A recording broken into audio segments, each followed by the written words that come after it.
By the way, did you see what Sam Hutsby ended up shooting? I thought he was a couple over, like one over. Three over 74.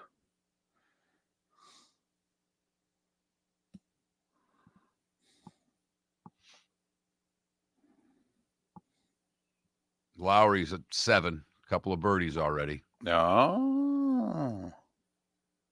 That's my wife's guy. Really? Yep. The Irishman. She loves him, wants to have a beer with him.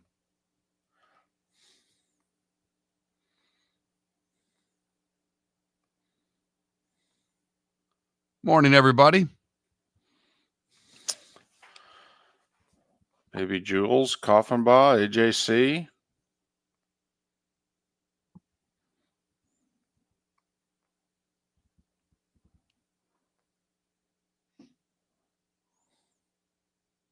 I think we should ask, is Monty right? Should Tiger retire?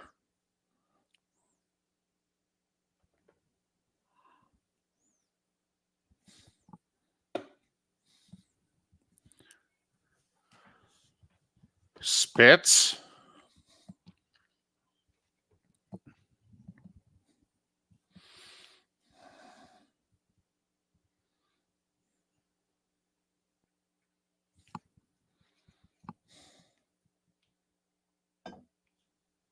Yeah, I was texting with my buddy who's a player. Like, he's the guy who's got to the, second part of the Open, second part of Q School. Mm-hmm. Like, you would have whooped Tiger today. He goes, it's hard to watch.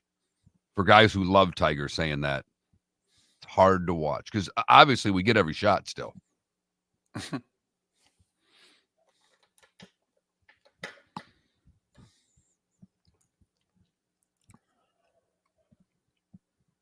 the hell is this guy?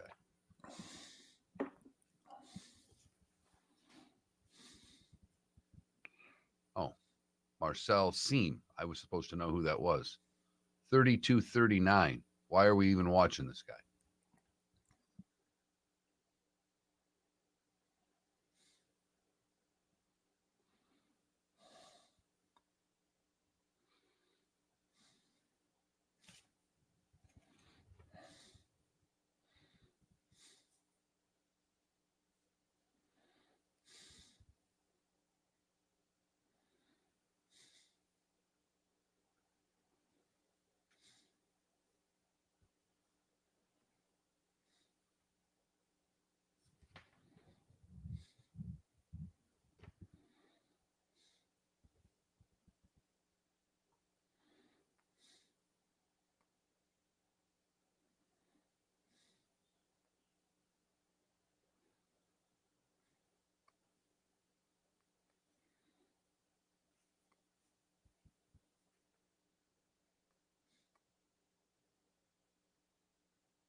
Morning, Realtor Clark.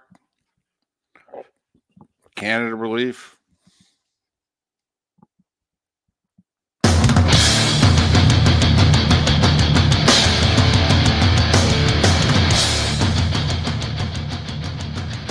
You are listening to Miller and Moulton, exclusively on the Florida Sports Network. And now, here's Mark Miller and David Moulton. Top of the morning to you. It's a Friday. We've made it. You can see the finish line from here. And for some of you, you may be done for the week. How the heck are you? Miller and Moulton. MillerandMoulton.com. Miller_Moulton on X. Magic numbers. 13, less than 2 weeks to the Hall of Fame game. 5 weeks tomorrow, week 0, Florida State and Georgia Tech. Apparently, one of those teams will have already announced that they're no longer going to be part of the ACC. I don't believe it, but that's what's out there. 6 weeks tomorrow, 43 days away, week 1, college football season. Whew, some big games right out of the chute. How about a little Georgia Clemson? How about a little Florida Miami? Huh? And we're less than 7 weeks, 48 days away from the Ravens and the Chiefs, and let's get this party started. Heck, we're 7 weeks today, Mark, away from Brazil. Because, I mean, that's where the Packers and the Eagles should be playing, right? That's where you open a season, David, in Brazil. That's how you get an NFL season started. One home game, one international game, then we roll. Top of the morning to you. How are you? I'm doing great. Good morning. Went to bed early last night. There was nothing to watch. Well, and not only that, you got to get up. All right, full disclosure. Yesterday, you bucked Miller tradition by not getting up somewhere between like 1:30 and 3 to see the earliest shots you could of the Open Championship. You needed the sleep, okay? And so you slept in till normal time. How about this morning? Slept until normal time. Ooh-wee. There wasn't really anybody teeing off I was interested in early. There's a couple of guys out there, but I figured I could sleep until when I needed to. The leaders weren't going off until a little later. Lowry's already on the course. He's back in the lead. Former champion, okay? Fitzy's an Irishman, all right? It looks like a guy that you'd have 6-8 pints with after the round. Every damn time, too. He looks like the European Ryder Cup team, doesn't he? That when you think the European Ryder Cup, you look at Shane Lowry and you go, yep, that's who we're playing against. They kick our butt every time. Look at that guy. Yeah, you're absolutely right. He embodies what is the European Ryder Cup team. And by bodies, we mean, he's everything the U.S. team is not. He's got the beard. Nobody in the U.S. really does much of the facial hair anymore for whatever reason. Okay. We're all in shape. We're all working out at the gym. We're all clean cut. They got Rahm. They got Lowry. Well, they had Rahm. Well, but they're going to get him back. Okay. They're going to get him back. They've been a little more stringent on what they're going to allow play on the Ryder Cup team than the Americans have, however. I understand, but there are people there who want him back. I mean, Rory has basically said we're not really going to try to go to the States and win without Rahm, are we? I mean, come on now. I mean, what's wrong with us? I mean, they're taking LIV guys. Why won't we? So, but for now, they got a Lowry. I mean, he's kind of like a team mascot and ace player all at the same time. Right. Mascot, player, manager, and player. I like it. I mean, don't you? It's kind of like it to incorporate some U.S. Traditions and Shane Lowry at the same time. Is this like being at Clemson and before you run down the hill, you pat Shane Lowry on the head, or you rub his beard? You rub his beard. You rub had his beard? That's the correct one. Rub his beard, pat his belly, run down the hill. That's it. Everybody gathers on the putting green for a little beard rub and belly rub before they get started. Go Europe. Yep. I mean, Molinari and Fleetwood, before they head to the tee, they rub Lowry's belly. Then they go to first. Fleetwood might do it with his hair for all we know. By the way, man, were there a lot of big names who basically are done. I mean, it would take barring the unforeseen for some of these guys. I mean, let me ask you, do you think Hovland and Hideki Matsuyama shot 4 over? You think they're in it? In it? No. No, but I mean, okay, do you think they're out? I think, though, one, if not both, will make the cut. No. We're only talking about winning. I mean, no, they're done. Okay, so 7 out, done. So that means Fleetwood, DeChambeau, Homa, who all shot +5. Done. Okay, Rory and Tiger, for goodness sakes. Oh, we'll get to Tiger in a moment, but Rory, that was just pitiful. I mean, come on, tell me it's not between the ears with him. It's got to be. I mean, for goodness sakes. On his worst day, he's a top 10 golfer in the world.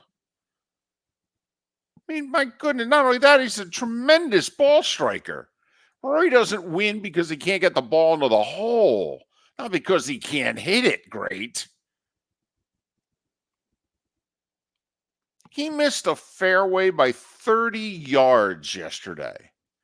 30 yards. There was the fairway, there was the rough, there was a 2-lane road, there was rough, there was a walkway, there was rough. He hit it in the third rough.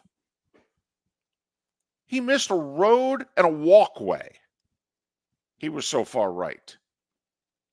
But it took a while, David. I told you this tournament is famous for having someone you've never heard of leading after day one. And it was Daniel Brown that took that honor.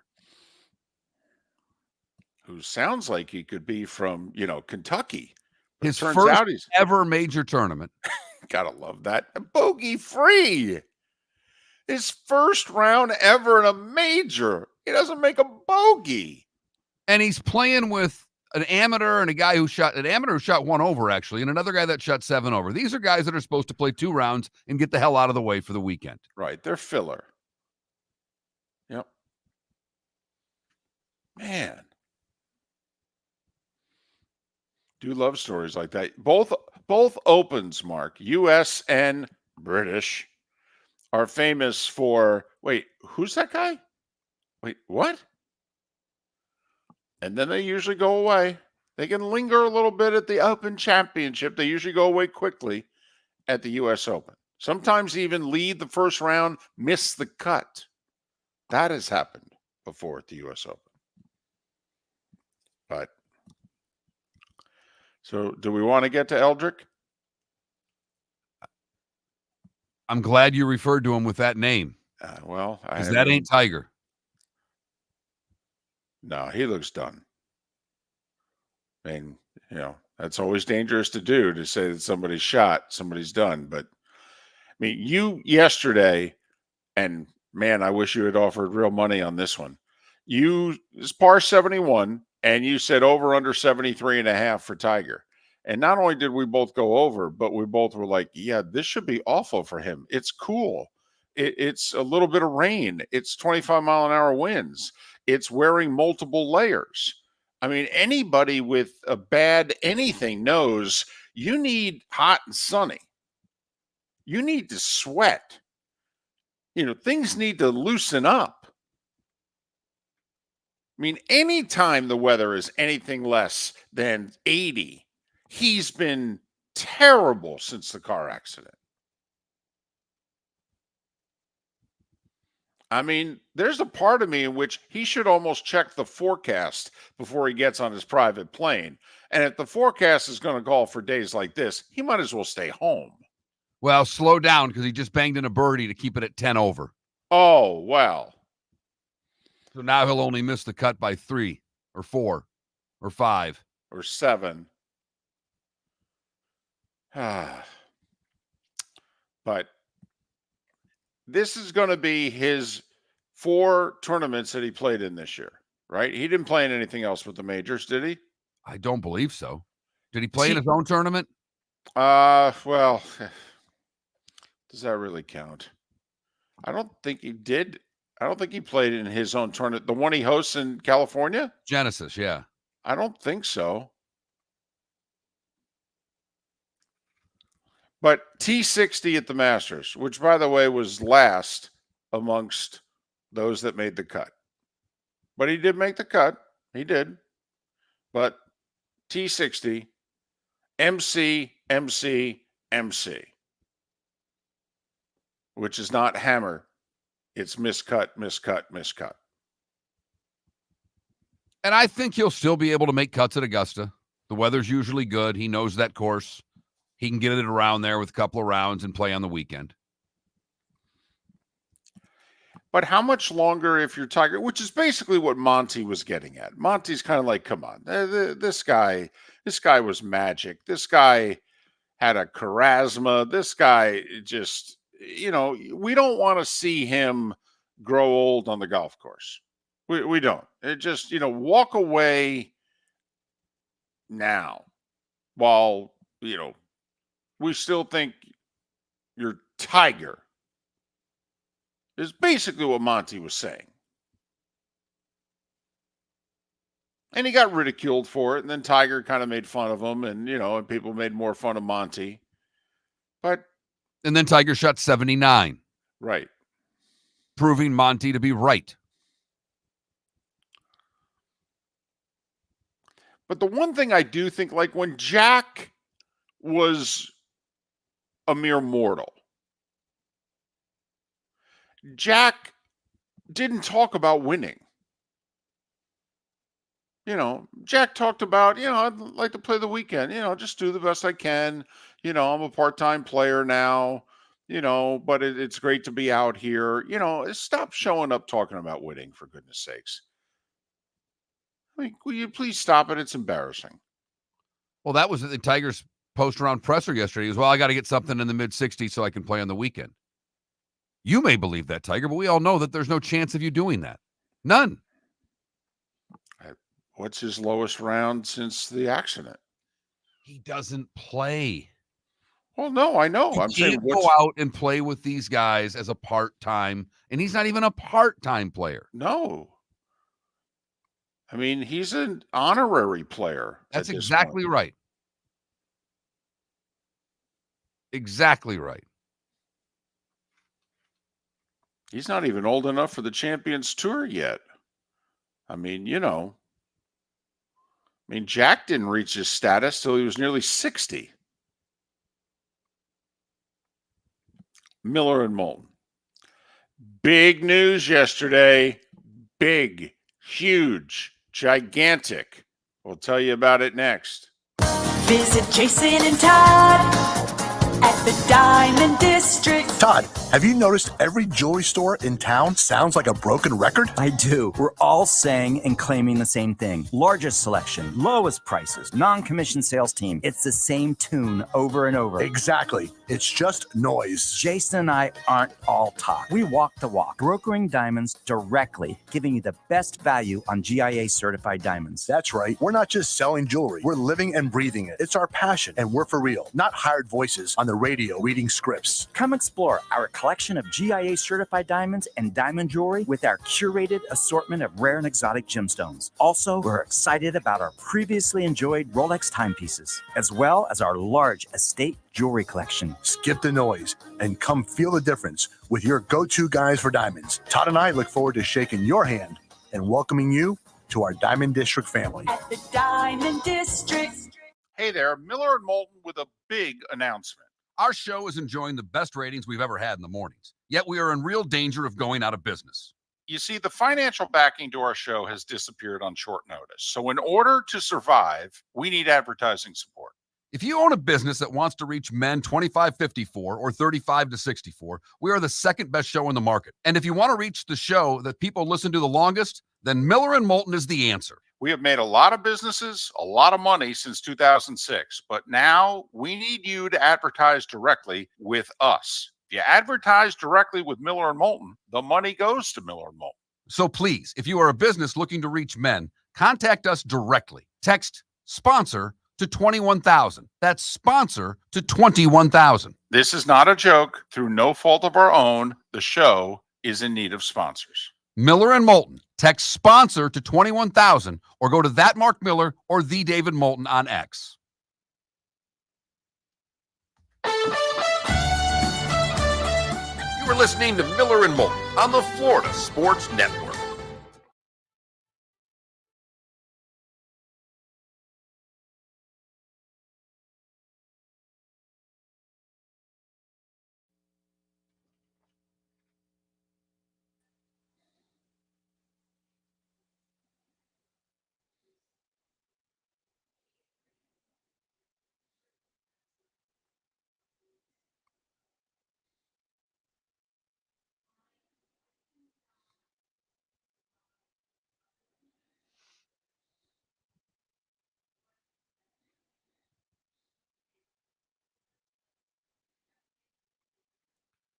Scheffler's in the bunker right now. left foot down, right foot on a knee bent backwards in the pot bunker so he can take a swing. Now he might be going backwards. He's dug himself out. This is something.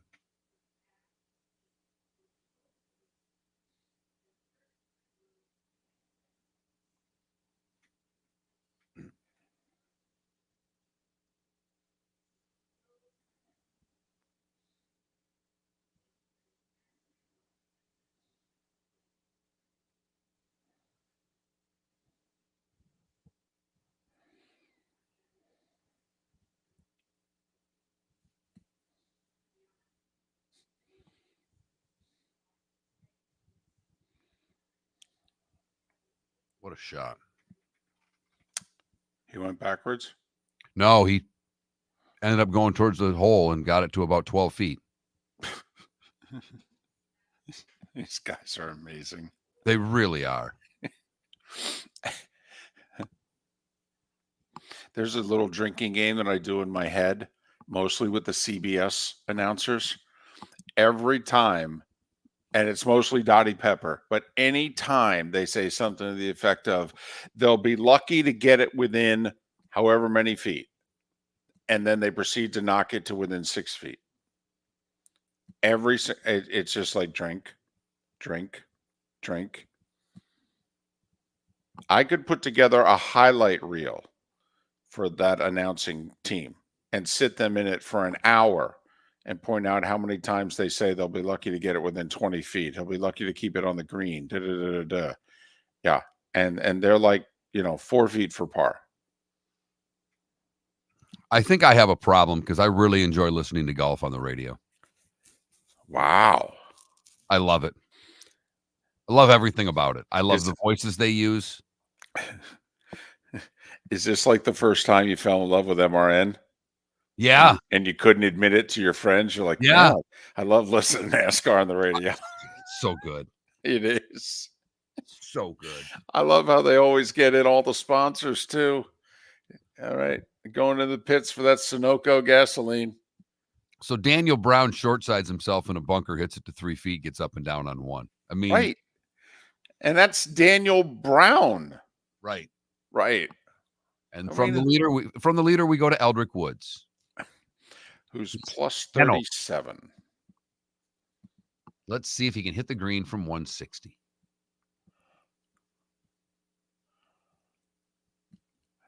He didn't hit anything close yesterday.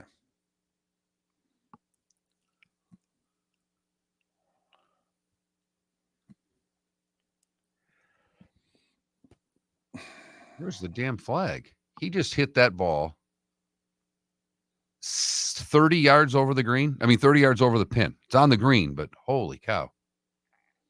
And it was a crosswind from the middle of the fairway. It wasn't like he caught a flyer. Oh, he hit 3-3 putts yesterday. That's concerning because it's not like those greens are fast.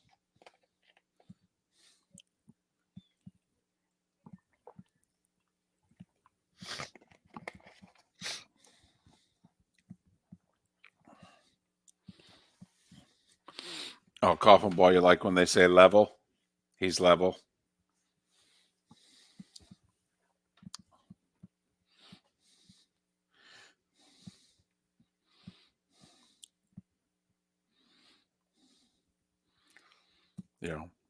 Yep, he's going in to get a Sunoco racing fuel, and he'll get 2 Goodyear tires. Yep, they always, every single time, got to mention the sponsors.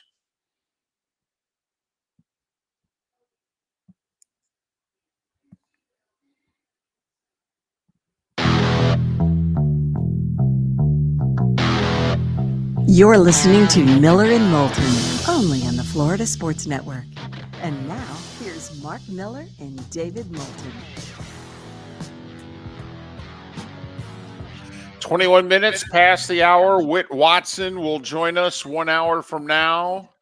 We'll get a live update on the Open Championship. He's doing live updates on Westwood 1. He's going to play hooky for about 10 minutes with us. Hope his bosses aren't listening. And actually, some of them I know live in, markets where we're on the air, so I just hope they're not paying attention. Whit Watson will join us 1 hour from now. We'll talk a little football today. We're going to check in with the Steelers. Here we go. Did you do that on purpose? Or I did. Okay. Just I do did they- it completely on purpose. Since you married into a Pittsburgh fandom household family, do they still do that? Because that's over 40 years old, that here we go. It's their hashtag still on X. Like to get the logo, it's Seriously? hashtag here we go. Oh my goodness. I mean, that's old. Yeah, a lot of their traditions are old, David. That's why they're traditions. I just thought that was kind of a fad, that's, they were really big at that point in time. They were winning all the time. You could put out a song when you're winning 4 championships in 6 years and people grudgingly have to go, oh, that's cute. Like the Bears Super Bowl Shuffle. That's charming. That was hideous. Okay. But, they went out, they kicked your butt. And so it was charming. You win, you sound better. You win, you dance better. That's all. I just didn't realize it was still here we go. Dun, dun, dun. Here we go. I didn't realize they still did that. Oh, yeah. Wow. Imagine that, a town like Pittsburgh living in its traditions. Okay. Sounds so bizarre. Well, now that you put it that way, all right.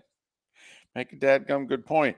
Hey, this isn't a big deal just for the Tampa Bay area. This is a big deal for Nashville or Portland or Louisville or wherever it is that the Major League Baseball is going to go next. Because, well, the Rays are staying. St. Pete City Council. Here, the funny thing is the Rays Stadium complex is 20% of what it is they voted on financially yesterday. I mean, what they voted on, it kept being referred to as the Rays Stadium deal. You take the Rays Stadium deal out of it, this was still a $5+ billion revitalization development plan. I mean, this was big. But 1.3 billion of it was, the Trop sucks. We need to do better. Let's build them a new one. They'll sign a 30-year lease. What do you say? And marked by 1 vote. They got it. Because if it was 4-4, it was cooked. But the vote was 5-3. They have 8. Usually there's an odd number with these things. So right. You don't have tie votes. But yes, they won 5-3. Big day for the Rays. Big day for St. Pete. Big day for Major League Baseball. Because, I mean, now in a week or so, the county, Pinellas County, is going to vote thumbs up, and that's it. It's done. The city council vote was the big one. That was the one where it had a chance to get derailed, a real chance. But it survived. Okay, Pinellas County's all in.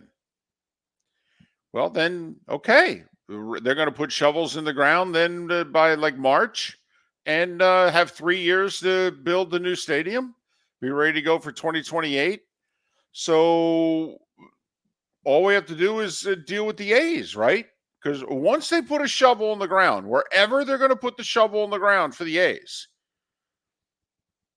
Sacramento, Vegas, wherever. Once they put a shovel in the ground, Rob Manfred can immediately say, hey, we're going to expand. Get your bids in. And at $2 billion a franchise, the owners of the other franchises cannot wait for expansion. I mean, do the math. 2 times 2 is $4 billion. $4 billion divided by 30. That's every owner putting $133 million in their pocket. By the way, none of that money goes to the players. There's no revenue sharing here. I mean, $133 million. The Pirates and the Marlins don't spend that in a year on their franchise. And they'll continue not to spend it on their franchise after they get it. So, big day for Major League Baseball yesterday. And obviously a big day. Here's my question to you. And there have been some in St. Pete who have said this, who they don't want to play the Tampa Bay game. They're like, yeah, Tampa ain't forking over any money. This ain't the city of Tampa. This ain't Hillsborough County. This is the city of St. Petersburg, forking over up to $500 million, by the way, between 430 and 500 million. Because the 430 they think with interest will be 500. And Pinellas County's kicking in. They're continuing hotel bed tax.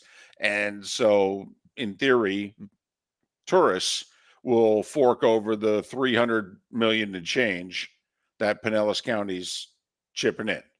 But I mean, Mark, you can see where if you're a politician or a city leader, and it's like, hey man, why aren't these the St. Petersburg Rays? Why don't we have St. Pete across the front of the? We're the ones paying for this. We've been paying for this franchise since day one. Okay. All we hear about from the people to our north across the bridge is how much we suck and what a pain in the ass it is to get here. And that's why they don't come. Okay, fine. Then it's our team.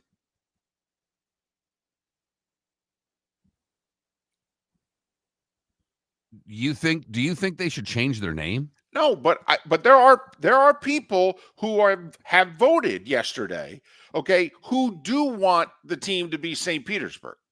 They want them to be the St. Pete Rays. They do. They're like, we're the ones forking over all the money. They're our team. They are. Now, in turn, the Lightning and or the Bucks, although goodness knows people from the South travel, the 8 to 10 times a year to go see the Bucks play. Plus, they've been the Tampa Bay Bucks since '76. But, the Lightning, they're in Tampa. Now, they're the Tampa Bay Lightning. I would not change it, but can you see why somebody who's forking over nearly $1 billion in St. Petersburg or Pinellas County is like, yeah, they're the St. Pete Rays. Yeah, I can see why a politician would do it. I think it's just grandstanding and trying to make yourself look good and I'm sticking up for my hometown, but it's ridiculous. If I said the St. Pete Rays, you'd think they're playing in Russia before you'd think they're playing in Florida. Which could be part of the problem if you're St. Petersburg. You're like, we got to do a little better job of branding ourselves. And we could use this baseball team to maybe help our cause. For what it's worth, Stu Sternberg's like, because it's been mentioned during the last couple of years, and Stu's like, I'm not renaming the team. I may move the team, but I'm not renaming it. Come on now. So, but a big day. And a big day for Major League Baseball. Because they've had the Rays-A's stadium problems for a long time. And now the one's gone away, and supposedly there's a deal for another. So, I mean, if you're Nashville, you're Portland, man, last night was huge. It's almost as big for you as it was for the Rays. Starting 5 is next. Hey there, Miller and Moulton with a big announcement. Our show is enjoying the best ratings we've ever had in the mornings, yet we are in real danger of going out of business. You see, the financial backing to our show has disappeared on short notice. So in order to survive, we need advertising support.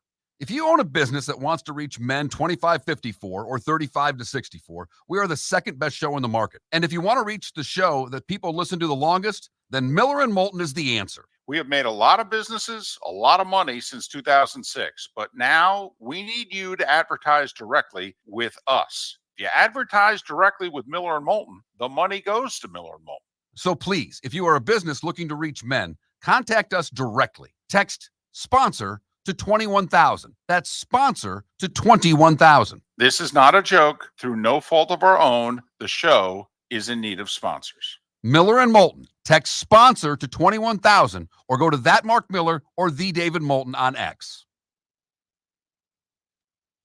The law firm of Michael F. Hornung has successfully represented the citizens of Southwest Florida for over 30 years. As a former prosecutor, the information I know is information you need to know. If you've been arrested for a DUI, a criminal matter, or involved in an auto accident, call the law firm of Michael F. Hornung. I'm a local attorney with local knowledge to assist you through the process. For a free consultation, call 239-437-0095. That's 239-437-0095. Offices in Florida. Mark Miller for Molly Maid. Why Molly Maid, you ask? Trust. Moulton was a customer for 15 years. Affordability. Didn't I just say Moulton was a customer for 15 years? Worry-free services. Our professional house cleaners are fully insured and a 24-hour warranty. Call Molly Maids today at 239-774-5839. That's 239-774-5839 or online at mollymaid.com/FTMYERS. That's mollymaid.com/FTMYERS. You are listening to Miller and Moulton on the Florida Sports Network.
It's beautiful as Detroit.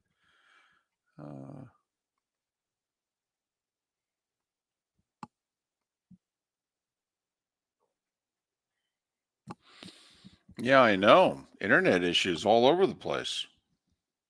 Usually that's just involving Miller and Moulton.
Well, that doesn't affect anybody if Logan and Boston and the three big airports in the New York metropolitan area are grounded.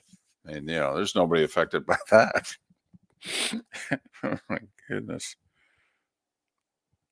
No, I missed that Irish football. That's still going on, huh?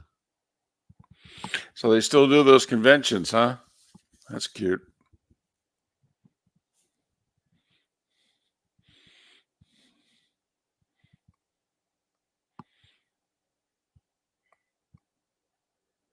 Although I will say, if in the other one they're genuinely going to vote on who the nominee's going to be, I mean, at least there'll be some news.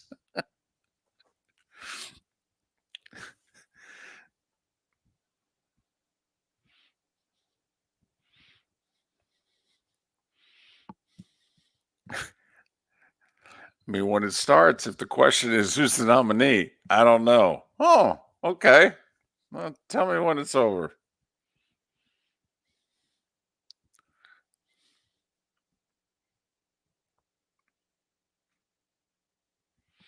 So we send out Miller and Moulton notifications, huh?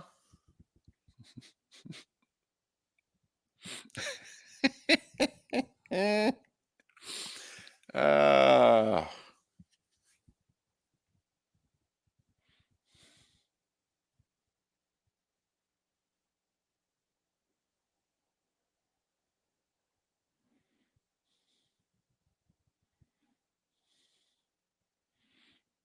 Cantlay with his third birdie of the day. He's got it to 1 under. yeah, he was my pick. I know. So he makes his second birdie. I'm listening on the way in. He's like, could you smile? Could you smile? Just one.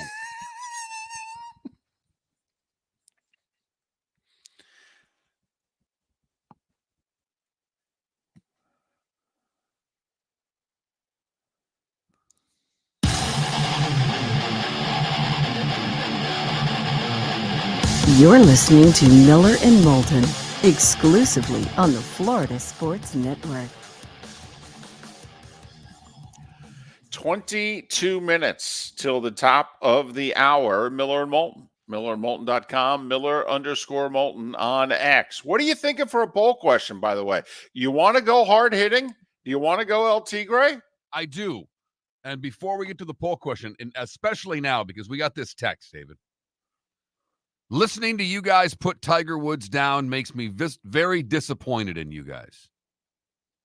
Makes me very disappointed in Tiger Woods.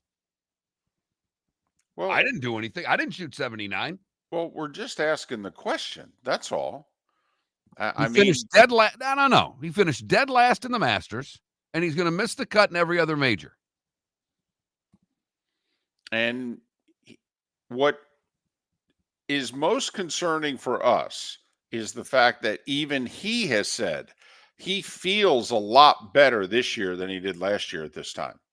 Like last year, he was still very much recovering from the accident and the surgeries. All right. He says, I feel pretty good. So this to me is even more troubling. I mean, when we were watching him limp around the course, I mean, in 2022 and 2023, okay. I mean, come on. Obviously, you can see it. But now, so, we're concerned.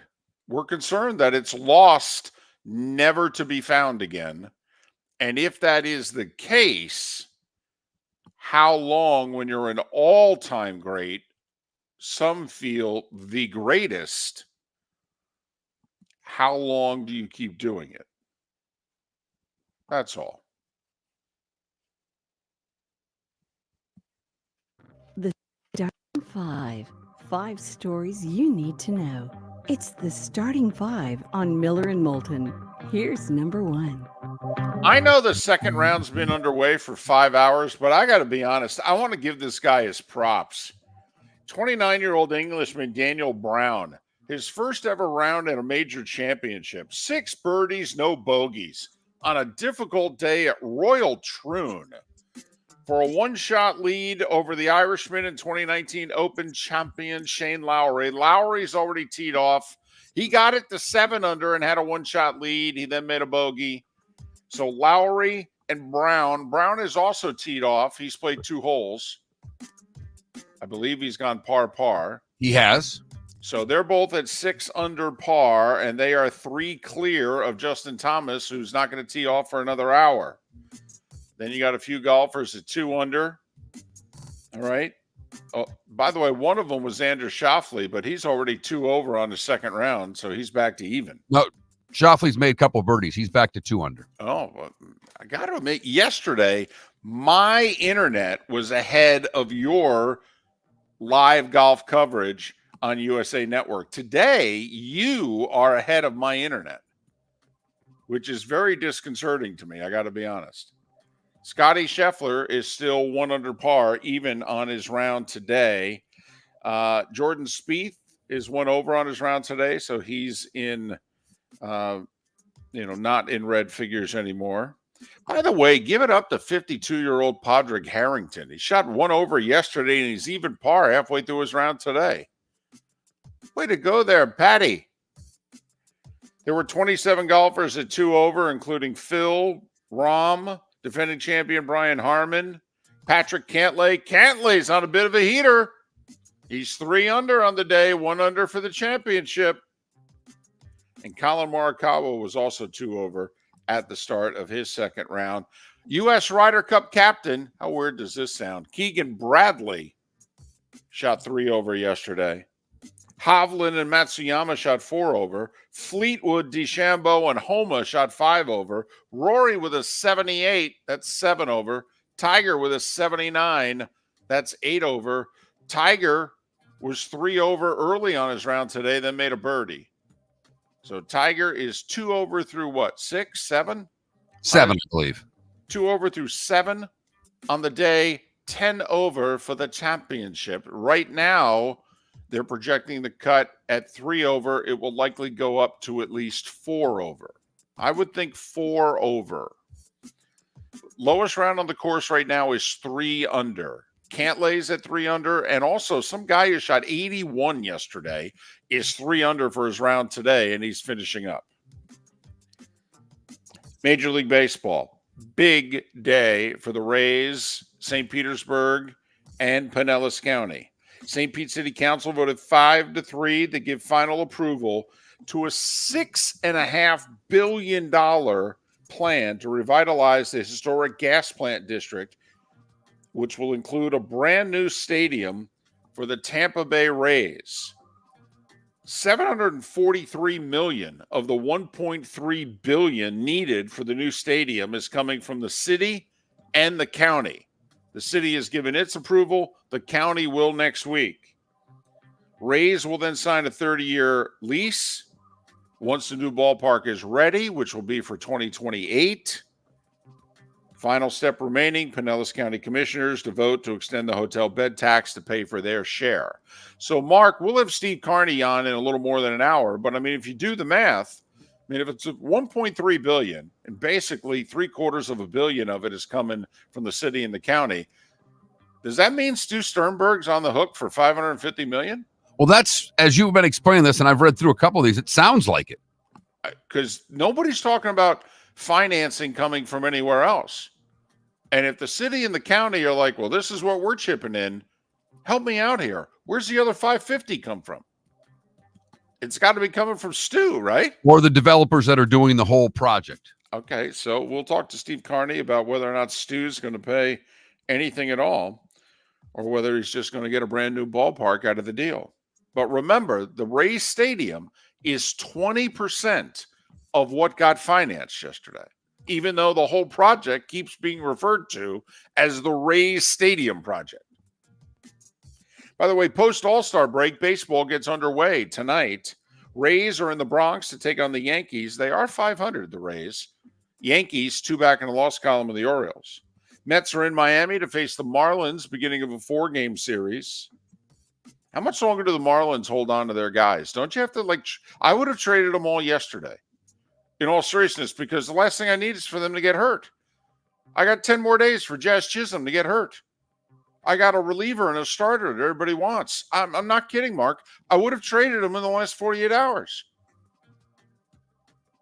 It could be anything. Hit by a pitch, pulls a hamstring, trying to stretch a double into a triple. I mean, a liner back to the mound, breaks a toe. Anything. Falling down the dugout steps, punching a water cooler. No, seriously. Kicking the wall. I mean, that's what the Marlins do.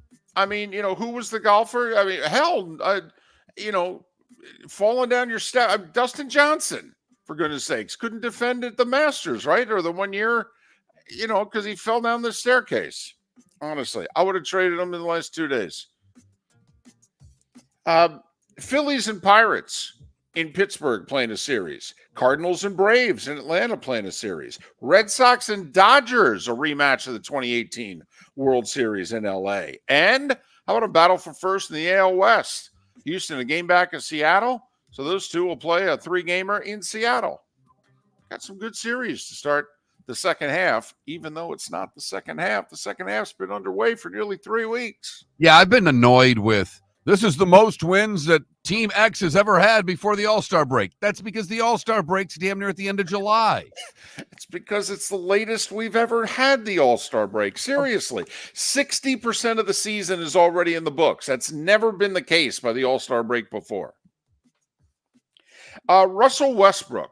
Now, this is interesting. This has got NBA written all over it. So he and the Clippers agree to a deal. They agree to it so that he could then be traded to Utah for Chris Dunn and a second-round pick and a pick swap. And Utah immediately agrees that we're going to release you so that you can then sign with the Denver Nuggets.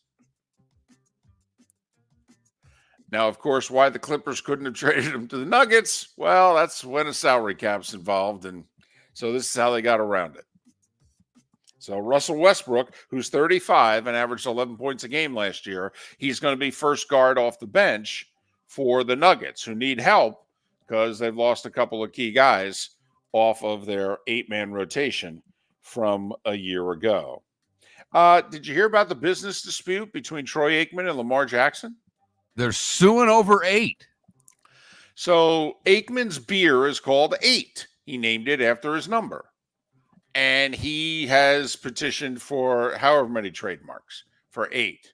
Well, Lamar's got a bunch of merchandise and stuff that he is petitioned for the trademark involving 8.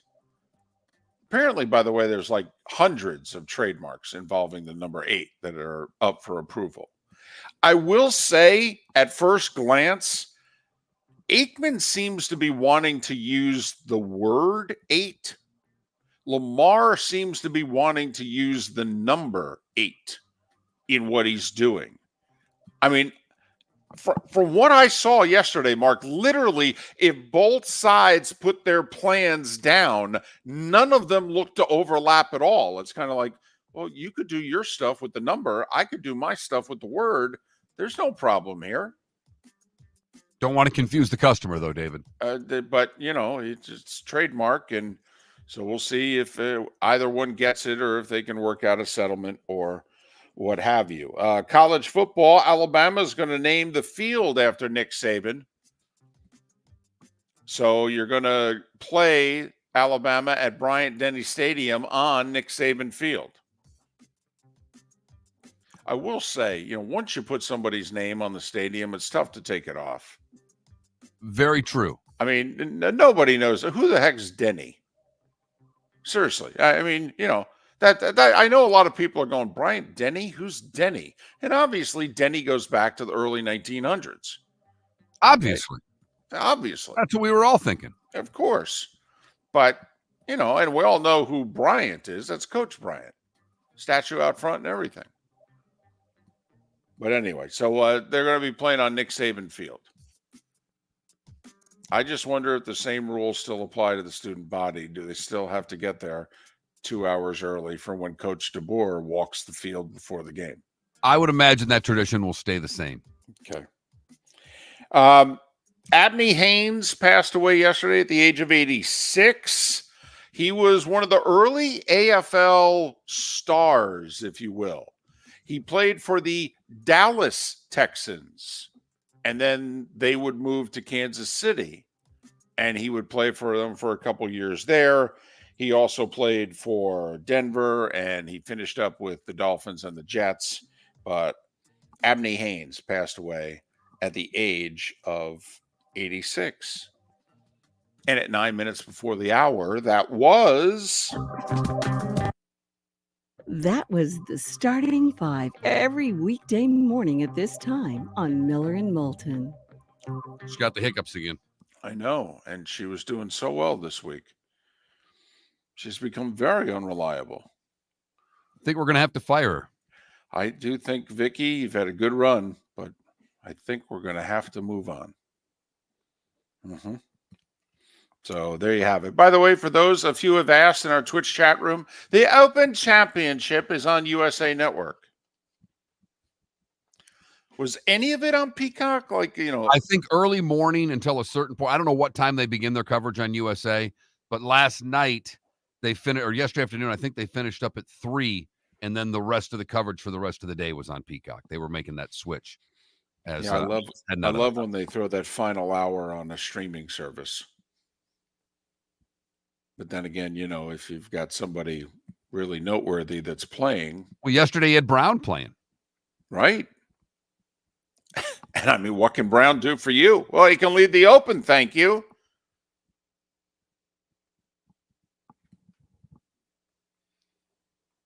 So a little bit on Peacock in and around the lengthy coverage on USA Network all day long for the most part. Good show lined up for you today. We will check in at the Open Championship. Whit Watson next hour, Steve Carney in the 8 o'clock hour to talk about the Rays and their new deal.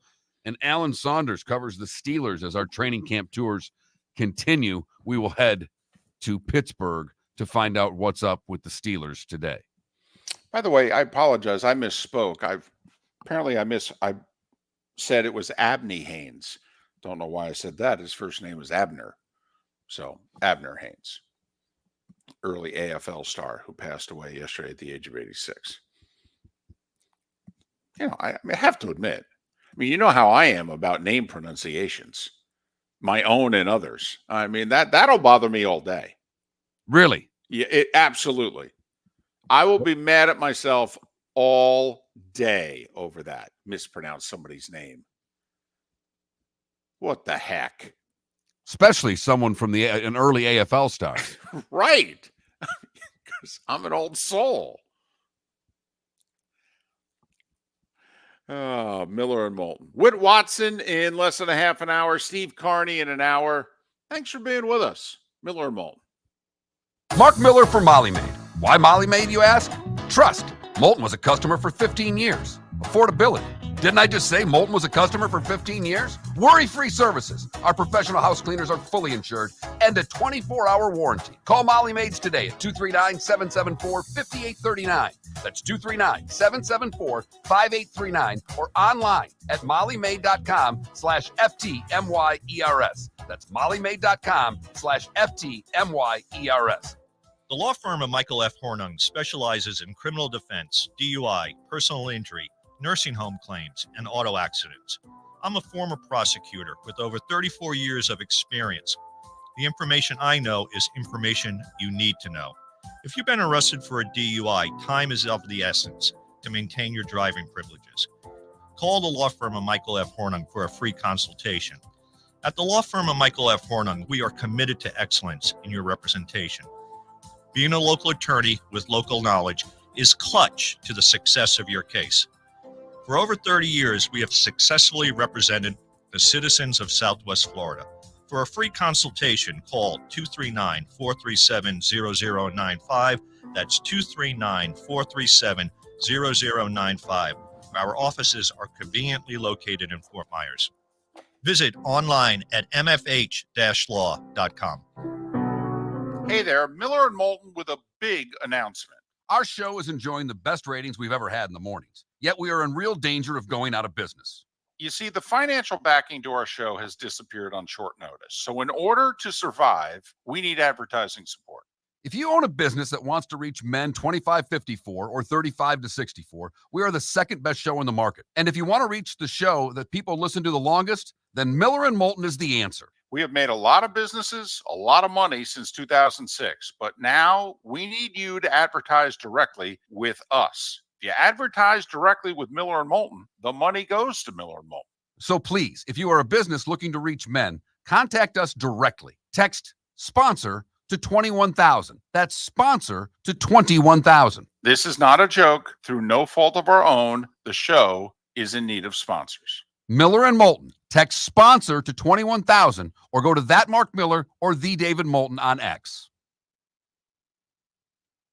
Located on the East Trail, locally owned Naples Tiki Bar and Grill is an outdoor eatery next to the Hitching Post Shopping Center. Island-inspired food with a true tiki theme. The best place in Naples to enjoy the beautiful weather in Southwest Florida. The Naples Tiki Bar and Grill offers a great menu for dine-in or takeout. Enjoy our famous pulled pork, huge burgers, and tiki bar cocktails. Don't miss happy hour every day from 3 to 6 and live music 7 days a week. See you soon at the Naples Tiki Bar and Grill, 11498 Tamiami Trail East. You are listening to Miller and Moulton on the Florida Sports Network.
How do we word the Tiger question, David?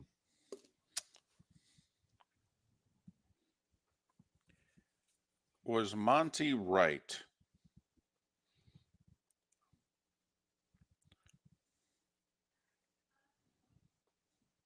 Should Tiger Retire. hang it up?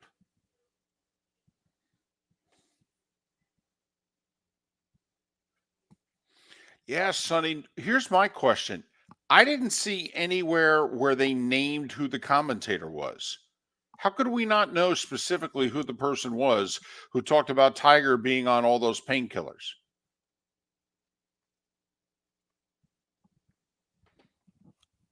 I mean, was it a BBC commentator?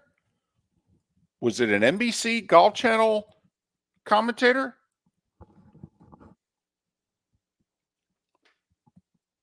How do we not know who it is?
I don't think so, Irish football.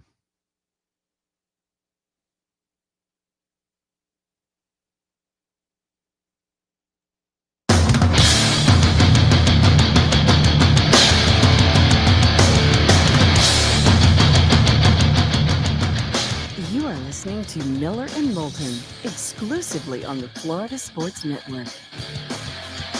And now, here's Mark Miller and David Moulton. It is hour 2 of Miller and Moulton on this Friday.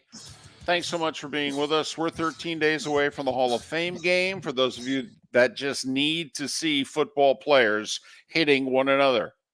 Houston and Chicago will do that. Most everybody doing so will get cut. 5 weeks tomorrow, week 0 of the college football season. Our buddy Greg Swaim says that the SEC and the Big Ten are going to initially sit out the destruction of the ACC, but that he believes that six schools will leave the ACC for the Big 12, and that Florida State and Clemson are going to the Big 12. And they'll be joined by Louisville, Pitt, NC State, and Vatech. And then the Big 10 will swoop in. And they'll go get the AAU accredited schools, which, Mark, I believe are North Carolina, Virginia, Georgia Tech, and Miami. Which, yes, leaves Duke out. And as Greg Swaim said, yeah, this is all about football. Don't know what to tell you.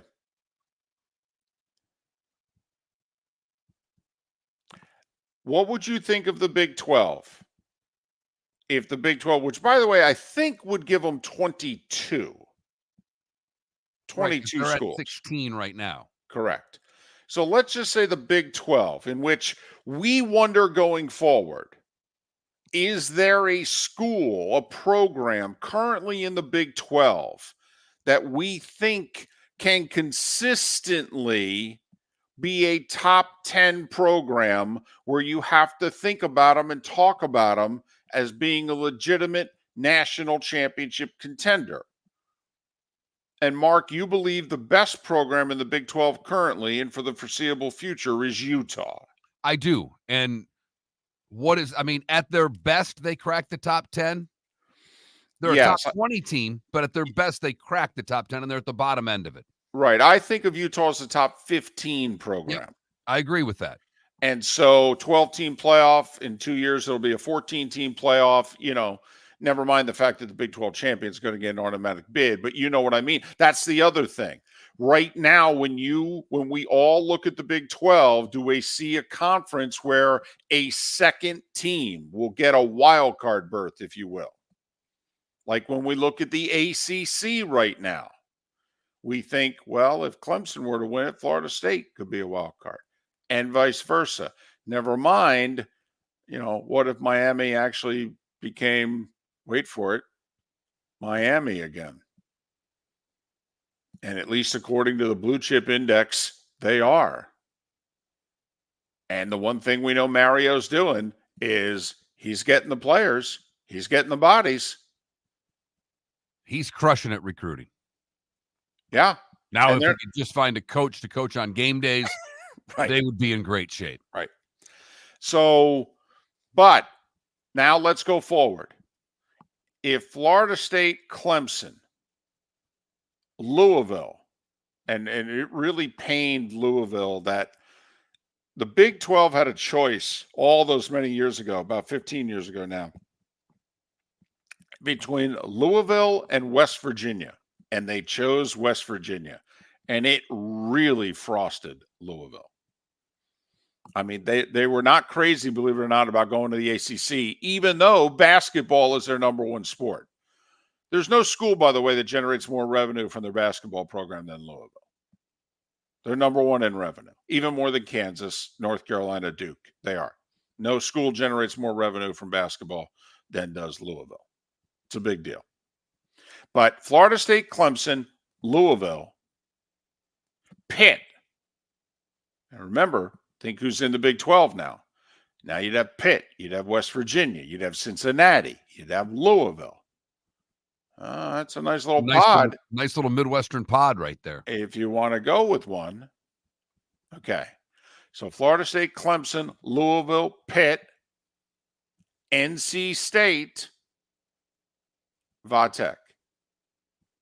But it's nice travel partners, too. You go play Louisville and Cincinnati. You go play Pitt and West Virginia. You go play NC State and Vatech. I mean, it is, from a travel standpoint for the Big 12 teams coming out. Right. It makes sense for things not named football. And I know it's all about football, but the conferences will think a little bit more than that. Not much. Now, Greg Swaim then says that the Big 10 doesn't want to be first, just like they waited for the bulk of the Pac-12 to announce they were leaving for the Big 12. And then the Big 10 said, oh, well, we'll take Oregon and Washington. Of course, what the Big Ten is hoping that we'll all forget is that they started by taking USC and UCLA, but that's a whole other story. So then, if North Carolina, Virginia, Georgia Tech, and Miami went to the Big Ten,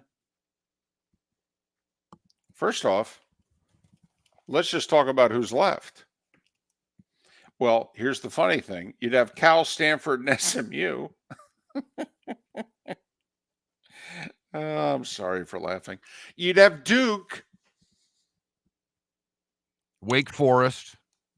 Mm-hmm. Syracuse, BC. Oh, my goodness. Well, I mean, that's what you'd have, right? Oh, I know. It just, and I think we're missing one. Because aren't there 18 teams in the ACC right now, or is it only 17 in Notre Dame? Because if it's 17 in Notre Dame, then we've got it. Because 6 went to the Big 12, 4 went to the Big 10, and I got 7 schools here: Cal, Stanford, 17 SMU. in Notre Dame. Okay, Duke, Wake, Syracuse, BC. So there's your 7-team conference right there. Cal, Stanford, SMU, Duke, Wake, Syracuse, BC. South Florida, East Carolina. Oh, sorry. I was just expanding for you. Well, I'll be honest with you. I mean, if you're South Florida, you sure? I'm being very serious here. Are you sure? Or do you sit on the sidelines for a year or two and wait to be added to either the Big 12 or the Big 10?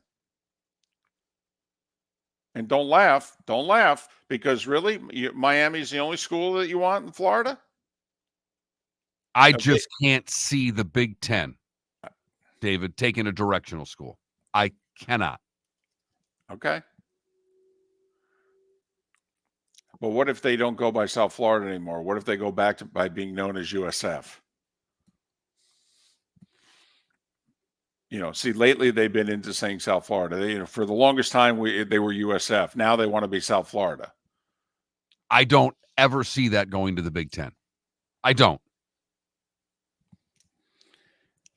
So to review, for those that think that all is going to break loose between now and August 15th, 6 schools would leave the ACC, announce that they're leaving in a year for the Big 12. Those 6 schools would be Florida State, Clemson, Virginia Tech, NC State, Pitt, and Louisville. Then the Big 10 would come in and swoop up essentially the academic schools that also play sports. North Carolina, Virginia, Georgia Tech, Miami. Leaving Duke by the wayside. Leaving Duke and Wake from, the guts of ACC country in the wayside. Syracuse and BC, a couple of Big East schools that have needed to find a home. Cal and Stanford, who just joined, and SMU. In all seriousness, by the way, if you're the ACC, do you just call up Washington State and Oregon State and just say, might as well join? 100%. 100%. Okay. And that gives you 4 out west. That gives you 9. By the way, is Notre Dame still interested in playing football in your conference in this case? Once again, these would be potentially Notre Dame's opponents every year. And I'll add Washington State and Oregon State just for the heck of it. Washington State, Oregon State, Cal, Stanford. They're really only interested in playing Stanford. SMU, they'd play SMU. I think they'd play SMU. Yeah, they'd like every other year playing a game in Texas. Absolutely. Duke, obviously. Wake, well, every year they'd play a game in the state of North Carolina. I think they'd be in favor of that. Syracuse and BC. Yeah, okay. Yes. Yeah, Northeast, So, maybe Notre Dame could live with that. I think they could, David, because they would win most of those games, and Notre Dame's just in this to try to get to 10 wins to try to get themselves in the playoff. And with that schedule and what they'd put together, if they keep playing USC and whomever else, I think they could get to the number that they want to get to be a perennial playoff team. And if those 9 schools are what's left of the ACC, although we think that South Florida would be added, But now you start thinking about other sports, and the ACC thinks of themselves as a basketball league. By the way, you spent a few years in that part of the country. All right, your son has spent a good chunk of his life in the state of North Carolina now. Yes, that's okay, home. and so would Duke all of a sudden become a little lovable? Would Duke be No. the old? Wait, hold on now. No. Hold on. No, put up whatever case you want. Nobody in that state likes Duke. But they love the ACC. They love it. This would love it. North Carolinians, all of them, to see this conference go by the wayside like this. I'm telling you. They still love the basketball. Yes. That's the most important thing to most fans in that state. This would crush them. This would take their soul away. 100%. And trust me, that soul wouldn't start rooting for Duke because that's all that remained. But lovable. They love the ACC though. Man, No, okay. They love North Carolina. All right. Okay. Maybe then they start rooting for Wake. If they can't root for Duke because they just hate them too much, could they then start rooting for Wake? I mean, heck, Wake is where the old ACC headquarters used to be, right? Close by. Yes. I don't know what they do other than freak out. They would. If we did this segment on a station up there, we would get yelled at it would be smoke them if you got them. Just give the phone number out and let people yell at you for the next 10 hours. Well, that's why we're going to switch gears and bring on Whit Watson. He doesn't yell at us.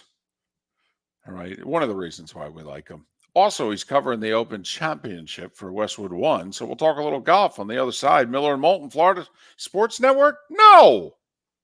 Hey there, Miller and Moulton with a big announcement. Our show is enjoying the best ratings we've ever had in the mornings, yet we are in real danger of going out of business. You see, the financial backing to our show has disappeared on short notice. So in order to survive, we need advertising support. If you own a business that wants to reach men 25-54 or 35-64, we are the second best show in the market. And if you want to reach the show that people listen to the longest, then Miller and Moulton is the answer. We have made a lot of businesses, a lot of money since 2006, but now we need you to advertise directly with us. If you advertise directly with Miller and Moulton, the money goes to Miller and Moulton. So please, if you are a business looking to reach men, contact us directly. Text sponsor to 21,000. That's sponsor to 21,000. This is not a joke. Through no fault of our own, the show is in need of sponsors. Miller and Moulton. Text sponsor to 21,000 or go to that Mark Miller or the David Moulton on X. Visit Jason and Todd at the Diamond District. Hi, I'm Jason. And I'm Todd with the Diamond District. I believe in complete transparency. If you're shopping for diamonds in Naples, you're paying too much. If you're shopping in the Cape or Fort Myers, you also won't see the selection you deserve to have. If you're online, there's no human connection, and you won't know if your diamond is beautiful or not until it shows up in the mail. Just because it's GIA certified doesn't mean it's brilliant. There's so much more to a diamond than its cut, color, and clarity that makes it beautiful. Visit us at the Diamond District for a non-commission and educational presentation, and quit paying more in Naples or buying blind from the internet. The Diamond District has the rarest diamonds from 1/2 carat to 10 carats. You won't find a bigger selection or better value. And you won't find a better buying experience. Jason and I are in the store nearly every day, and we look forward to shaking your hand and welcoming you to our Diamond District family. At the Diamond District. You are listening to Miller and Moulton on the Florida Sports Network.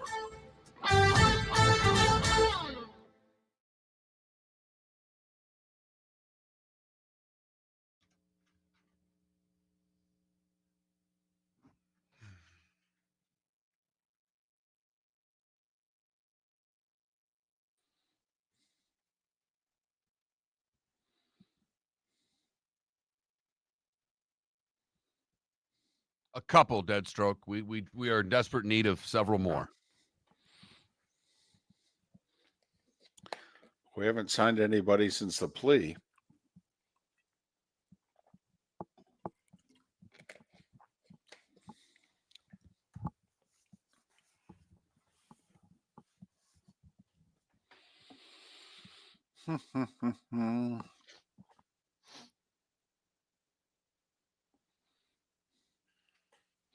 Irish football, here's another reason why Notre Dame wouldn't go to the Big 12. They're making almost double the amount of money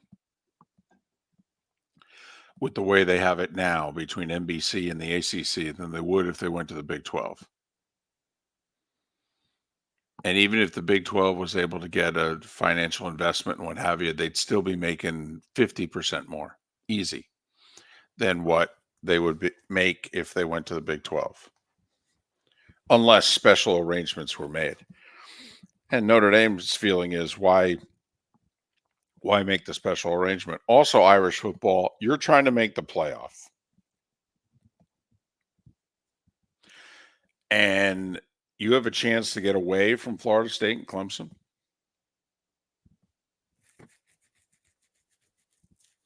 I mean, you take them off your schedule now. I know you're not competing with them for a conference championship, but because of your arrangement, you play Florida State and Clemson, at least one of them every other year, two of them probably every 3 years.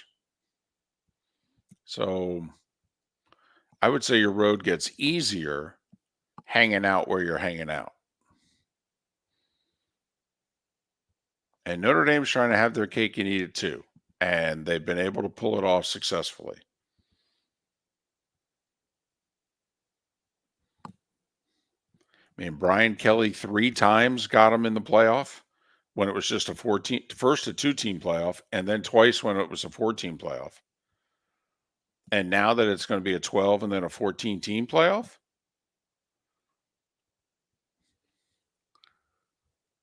I mean, if you think about it, if the 4 power conference champions and a group of 5 champion, there's 5 automatic, there's 7 to 9 at-larges that are now available for Notre Dame, where before there were 2 and then there were 4.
All set.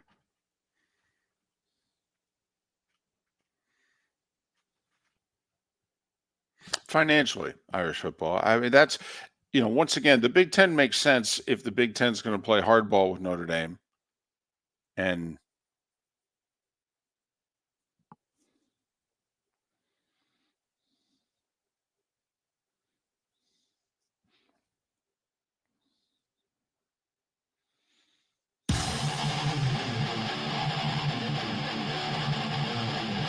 You're listening to Miller and Moulton, exclusively on the Florida Sports Network. 21 minutes past the hour. Thrilled to be joined by Whit Watson once again. He's covering the Open Championship as we speak for Westwood One. And, the rest of the time, he's not doing anything. He's just doing play-by-play of golf, whether it be for NBC or ESPN Plus, whether he's hosting Making the Cut on 96.9 The Game in Orlando, which you can not only listen to on that station, but is then part of the iHeart podcasting network. Follow Whit on X at Real Whit Watson, Real Whit Watson. Whit, David, and Mark, thanks for fitting us in while you're working. Does your boss know that you are moonlighting right now? Well, first of all, I apologize about yesterday. I kind of lost track of time. These updates come twice an hour at 16 and 46. And, we start at 6:16 in the morning and we go till 4:46 in the afternoon. So I kind of lost the clock yesterday. But it's fun. And I have no problem coming on and chatting with you guys about golf. Shane Lowry, a near perfect round yesterday. A perfect round yesterday. He was fantastic. Picked up where he left off yesterday. What was the biggest surprise to you yesterday?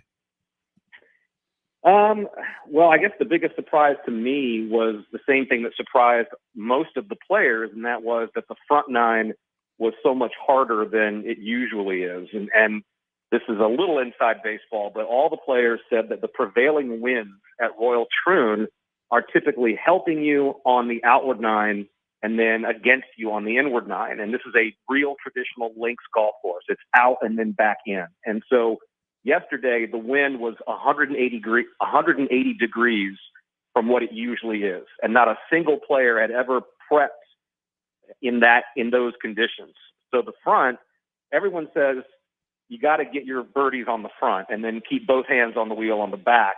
And that just didn't happen yesterday. I mean, Adam Scott even said when he played the back nine yesterday, he just treated it as a practice round because they've never played in that kind of wind. I think that was the biggest surprise. And that's why, scoring wasn't great. The conditions weren't that fierce. They just were, they were blowing the wrong way. And so that's why you saw some relatively tough scoring yesterday. It's early. Obviously, they've been playing for about 6 hours, but we've got 368s in the clubhouse, 3 under, which really, Whit, when you think about it, there's only been 2 rounds better than that so far in the tournament. So this course is holding up. There at time, the wind blows on a links course, it holds up. If it doesn't blow, it's it's like playing the Bob Hope. Yeah, and I mean traditionally, all of these golf courses that were built in Scotland and elsewhere in the UK were designed to use wind as the defense, number one. And then number two were the bunkers. And unlike American golf courses where you'll hear the player yell, get in the bunker, you're never going to hear a player yell, get in the bunker on this golf course because these are actually designed to be penal and to take away a shot. That's the whole point. And when that wind blows and you start having to factor those bunkers in, I mean, in some cases on this course, if it's blowing hard enough, a guy may have to line his tee shot up out of bounds and trust the wind to push it back in. That's the fun of it, man. That's why we watch these events. They're so different from traditional American golf courses. All of these other factors you have to consider. Do I play it up? Do I play it on the ground? A lot of these courses designed to be played low, played on the ground. And that's what makes these things fun. Is the wind the same as yesterday, or is it back to the normal prevailing winds at Troon? The forecast that I read said it was the same as yesterday. So everybody at least now has an idea of what it's going to do. Now, Lord knows this part of the world is unpredictable in terms of weather. But from what I read in the forecast, it was supposed to be the same today as it was yesterday. Rory 78, Tiger 79. I think with the weather conditions, we all know Tiger physically, when he stepped out of the hotel room yesterday, he probably uttered a few expletives. But how in the world do you explain Rory McIlroy, a 78? The highest round at a major for him since 2019 when he shot 79 at the Open. It was not at this golf course. That's a good one. He looked good in spurts at the Genesis Scottish Open. He says that he had put the U.S. Open at Pinehurst behind him, went out for a walk, kind of put his earbuds in, walked around New York City, tried to remain anonymous for a day or two after Pinehurst because he had business up there. I think the answer now is that it's just golf. That he's going through a moment. I don't think McIlroy has forgotten how to play. I don't think that the majors, the not winning a major streak really gets into his head until he gets to Augusta. The Masters is the one that I think is stuck in his head. I don't think that what's happening to him this week is mental. I think it's just golf. I think he's just been a little bit off. And he could he could do something good today. The cut right now is projected at +3, which means he's got to do something today. He's got to put up one of those low scores you just talked about. And then you also mentioned Tiger. I mean, it's hard to watch, guys. This is getting to be. He's 3 over today. He's 11 over for the week. This is getting tough to watch. There's no doubt that seems to be the sentiment that most people are echoing about watching Tiger right now, that it is just simply hard to watch. Justin Thomas came out yesterday, had a terrific round, but lots of birdies. Is that typically what we're going to see out of this, where you're going to have to give back to the course? What I think Justin had 8 birdies yesterday. I know you don't want to have the double, but at some point you've got to make birdies because this course will force you to give a couple back. Yes, totally agree. And there's going to be psycho scorecards for the rest of the week for exactly that reason. And a lot of that depends on those wind conditions. I hate to keep harping on it. I'm watching the broadcast right now, and they're showing an Irish flag as Shane Lowry lines up another birdie putt. And that flag is whipping. I mean, it's humming out there, and so you are going to, this is one tournament where you have to plan, kind of like the U.S. Open, expect that you're going to give shots back. You're going to make bogeys. The key is, let's not make a huge number. Let's not make a double or a triple. And Lowry missed that putt from like 2 feet. That was Rory McIlroy-esque. You don't make doubles, don't make triples, but you're going to give shots back. And then, pick your spots. I mean, the par 5s that are gettable, the par 4s that are reachable, that's where you've got to make some of that back. International top of the leaderboard, but JT T3 Horschel shot 68 right now to be at 2 under in the clubhouse. Schauffele, after a couple early bogeys, got it back. He's 2 under. Cantlay, my pick, is playing well, 3 under at the turn today, under par. Scheffler's still in red figures. Okay, do you think this is an international leaderboard, or do you see the Americans rising as we often do at the Open? Yeah, there's a lot of good players out there from the U.S. that I think are going to have a shot at it. And by the way, Horschel shooting 68, that's 3 under. He's 2 under for the week. That's a tie for 5th. I mean, obviously a lot of golf left to be played this afternoon, but there's no reason to believe scores are going to plummet in the afternoon. So that gives you an idea of how tough the course is playing. I mean, looking at it right now, the guy who's in cruise control, despite the missed putt I just described, is Lowry. I mean, he looks very, very comfortable, and I don't see him making big mistakes. So I think it's going to have to be someone, doing something special either this afternoon or tomorrow to really put a challenge on him. And he's the 2019 Open champion. He did have a 3-shot lead in the final round of the U.S. Open 8 years ago, and DJ caught him. But since then, he's been rock solid in the big tournaments. Whit Watson, you're always rock solid. We appreciate you making time for us. Have a great weekend of coverage. Good luck with your show, and we'll talk again soon. Cheers. Talk to you soon.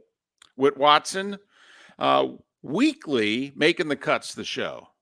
You can download it, iHeart Podcast Network. 96.9 The Game in Orlando is where it's based out of.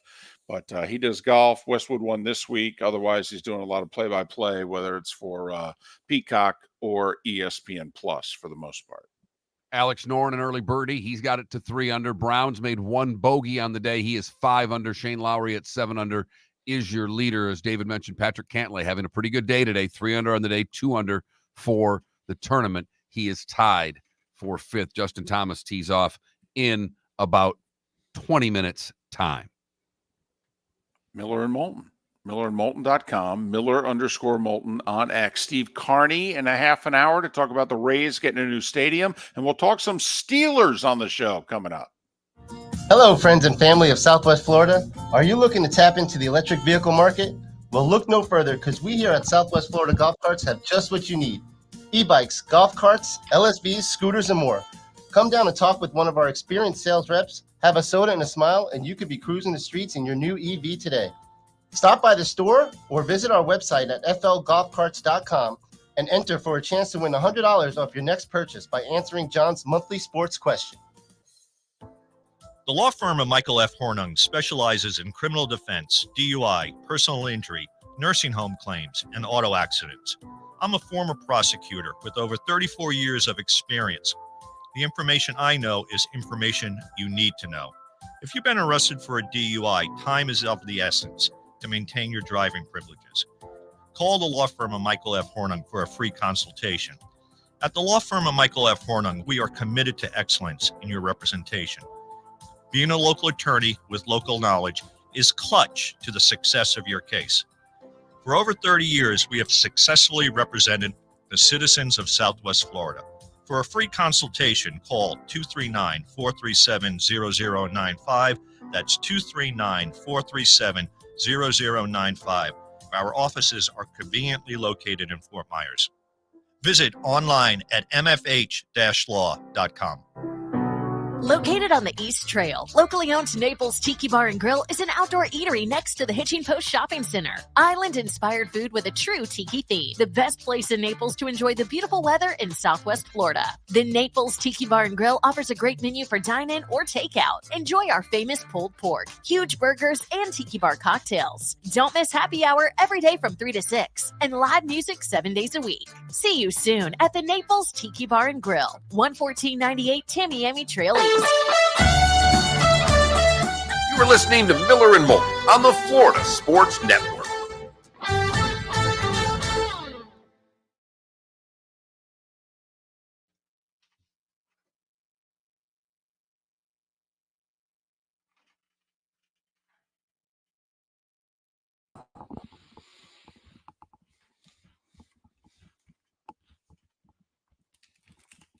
That was he was watching on cable. I was watching on streaming, so he was about 30 seconds ahead of me.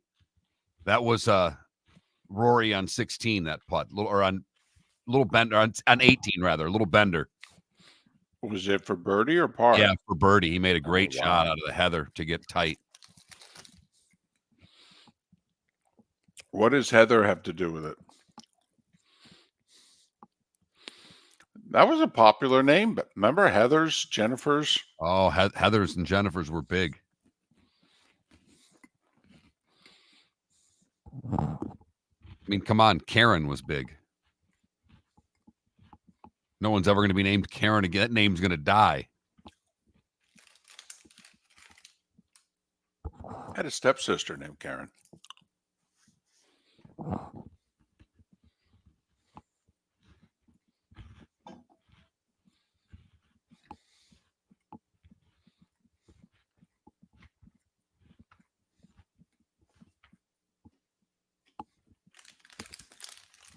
And Karen married a Frank.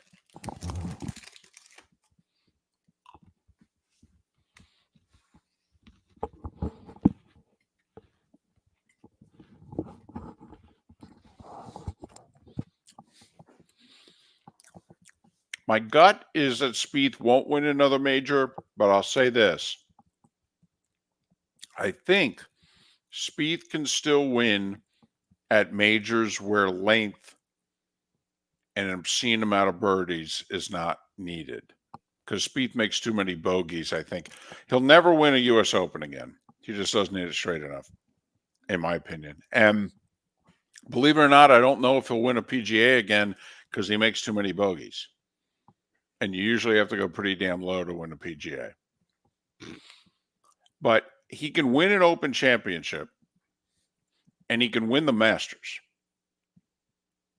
He plays very well around Augusta. I'm not saying he will, but I'm saying since length is not needed to win the Masters or the Open Championship, I think he can win it.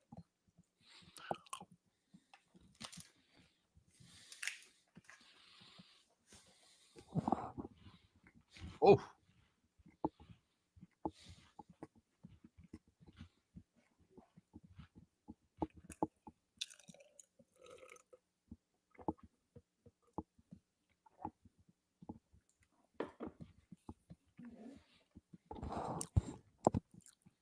As in Redding, Armstrong.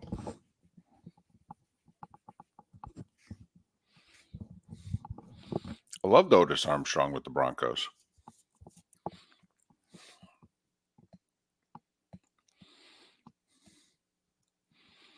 Wasn't Otis the drunk on the Andy Griffith show at Mayberry? That is correct. By the way, Bob Newhart passing. Oh, that one hurt.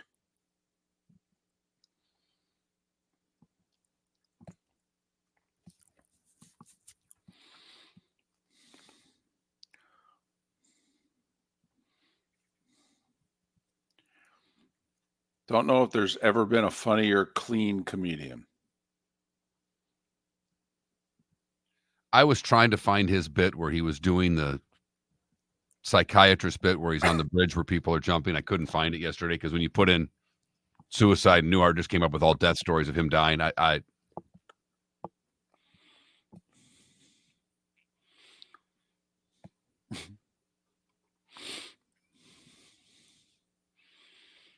When he would do the sketches with Tim Conway, golly.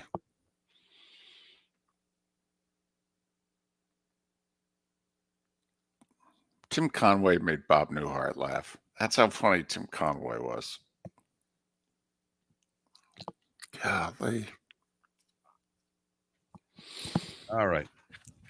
Here we go.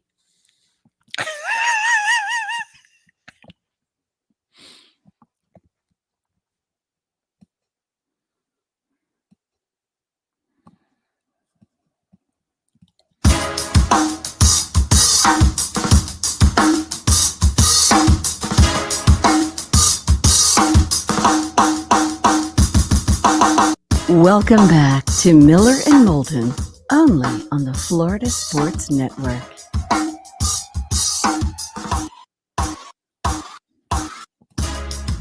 "22 minutes till the top of the hour." Steve Carney will join us at that point in time to talk about what a big day it was for the Tampa Bay Rays yesterday, for the city of St. Petersburg, for Pinellas County, but also for all of Major League Baseball.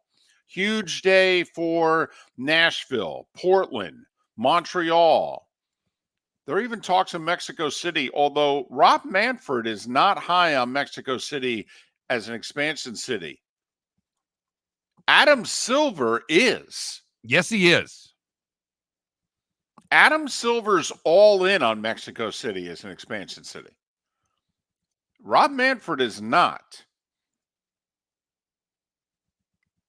Which is interesting considering the demographic breakdown of the two sports. But anyway, big day for the Rays and St. Pete, but also a big day because now we are getting really close to expansion being a real thing in baseball. Now, just you know how it works, just because they award you a franchise, it usually takes 2 to 3 years to throw your first pitch. But I mean, we haven't had what? Diamondbacks, Rockies in the mid-90s? That's the last one. You know, that's the last time we had expansion, right? I mean, just before then, early 90s, we had Marlins, and then just shortly before that, the Rays. We had 4 pretty quickly in the 90s. So, I mean, we're going to go 30-plus years without Major League Baseball adding a team, right? Now, we've had teams move,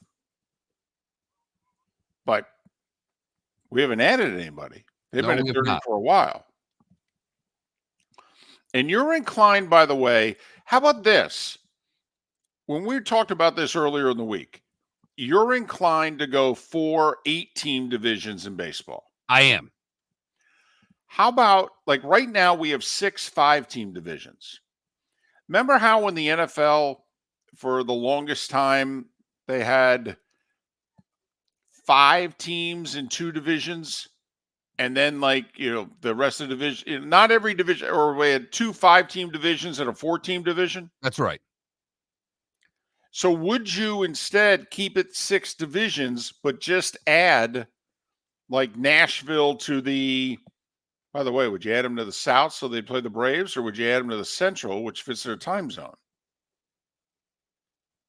I would try to put Nashville in the same division as the Braves. Okay. So you add Nashville to the East, and then you add Portland to the, I'm assuming, American League West? Either that or you got to take somebody and switch leagues like they did with Milwaukee a few years ago. I don't think they can expand without changing divisions and leagues. I don't know if leagues go away, but I think there's going to be major realignment when we expand in baseball. I don't think things will stay status quo. I just don't. Like you said, maybe it's a team jumping a league.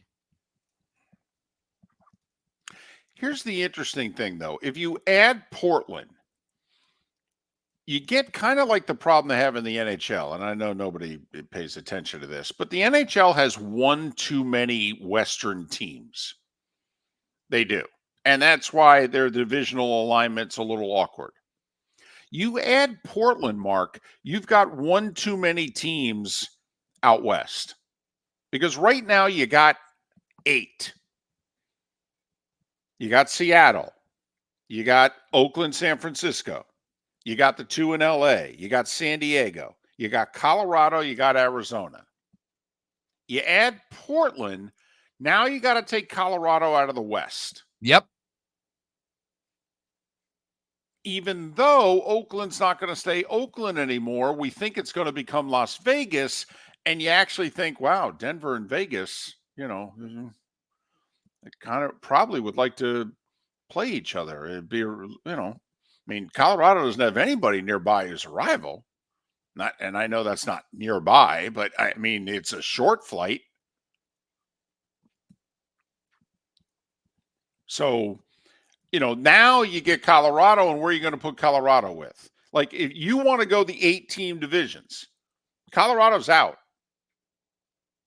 And that's the other thing where I wonder, are we going to have to take a bunch of teams and switch leagues here? I think we are. I really think we are. Because geographically, you would combine the AL and the NL teams together here. Add Portland, Seattle, Portland. All right, the 2 LAs, Vegas and San Francisco, San Diego, Arizona. Boom. Right. Okay. Now, Colorado. Now you're going to lump Colorado in with who? All the teams in the Central. You're going to go the Twins. You're going to go the Cardinals. All right. You're going to Milwaukee. You're going to go Kansas City. You're going to go Texas. You're going to go Houston. Right. And then you're still short one, I think. So, which gets you, and that's another reason why I wondered, do you throw Nashville in with that, but do you really want Nashville playing Colorado? But anyway, because the other thing is now, are you going to keep the Chicagos together? You're going to keep the New Yorks together. If you want to go 4-8, I don't know how you do it without the 2 LAs being in the same division, the 2 New Yorks being in the same division. I don't either. I mean, you got Mets, Yankees, Phillies, Red Sox, Nats, Orioles. There's 6. Now figure out how much do you want to venture just a little bit west and grab Pittsburgh? Where you go? I think you kind of have to. That gets you to 7. So now that you grab Pittsburgh, you're going to grab Cincinnati. Or Toronto. Or Toronto, but do you want to keep Toronto with Detroit? Why? I mean, aren't they close? Reasonably. But yeah, you could go Toronto. So then we grab Pittsburgh, Toronto. That's our 8-team division there. By the way, I don't have a problem, and I'm a Mets fan. It would not drive me crazy, even though I could argue, man, looks like it's a tough division. I'm going to play the Yankees every year. Boston's pretty good. Orioles have figured it out. Just from a financial standpoint, Toronto's not lacking money. Boston's not lacking money. The Yankees aren't lacking money. Philly's not lacking money. If you're thinking about your team being able to compete, you'd prefer to be in a division where you got a bunch of, But now, okay, what are you going to go? Tampa, Miami, Atlanta, Nashville. Okay, there's 4. Now who are you going to put with them? Nashville may have to go to that Texas division. They might. Kind of like where Memphis is in the Western Conference in the NBA? Yeah. And then you go the 4 teams you mentioned, and you go. See, this is why I don't think your 8-team divisions work. I think you're going to have to, keep them smaller. Now, they may just keep it the way it is and add Nashville somewhere in the National League and add Portland or whoever somewhere in the American League and, knock yourself out, boys. And I just don't know, baseball fan would be bothered by this. Anything that upsets what they're doing. But here's what I've always said. Baseball guy's not going to quit watching baseball because there's divisional realignment. Would divisional realignment help bring any more fans to the game? The fact that the Mets and Yankees are in the same division, does that make it more attractive to certain fans? I don't think it makes it less attractive. Thank you. I agree with that. Plus, also, and I know most of you aren't baseball fans anymore, but I mean, you go back a generation, never mind if you go back 2 generations. I mean, for the longest time, when I grew up rooting for the Cubs were in the NL East. The Cardinals were in the NL East. I mean, they were when there was just East and West. I mean, and it was always weird. Why are the Cardinals in the East and Cincinnati in the West? I never understood. What are we doing here? Atlanta was in the West. Correct. Right. Like, what are we doing? And obviously, over time, we move things around.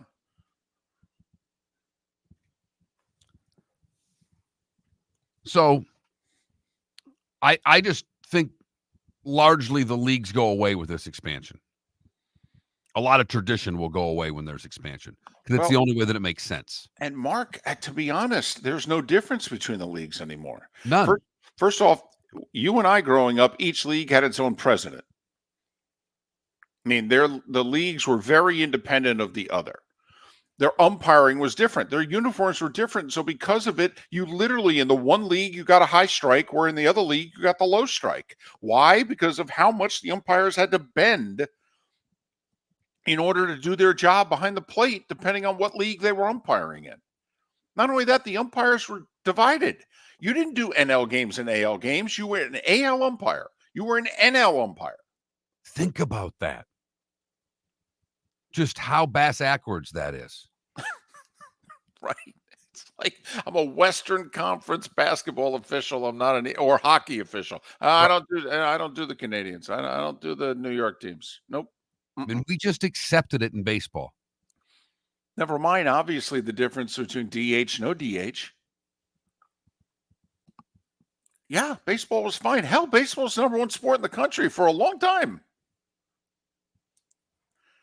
When baseball went on strike 30 years ago, it was like number 1. They were 1 and 1A 30 years ago. They really were. But so anyway, big day. Yeah, sure. Big for the Rays. We're going to talk to Steve Carney coming up a little more than 10 minutes time. But this is big for baseball. There's a lot now that's possible. Especially if, Oakland, it feels like they've ordered the moving vans. It feels they're ready to move. David, they just don't know where they're moving to. They think they're moving to Vegas. Vegas is like, not sure. Maybe not. Get back to me. And baseball's like, just tell us when, man. Just tell us when. Get a shovel in the ground. We don't even care where. At all. Don't care. Sacramento, go back to Oakland. Stay for all we care. Don't care. Just need a city and a long-term lease so that we can expand. That's all we need. I need a shovel in the ground. I need a press event. I need a photo on my desk to prove that it happened.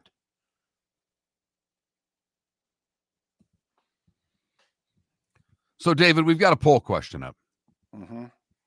Probably should get to it because we did put one up. We really haven't talked about it since we put it up.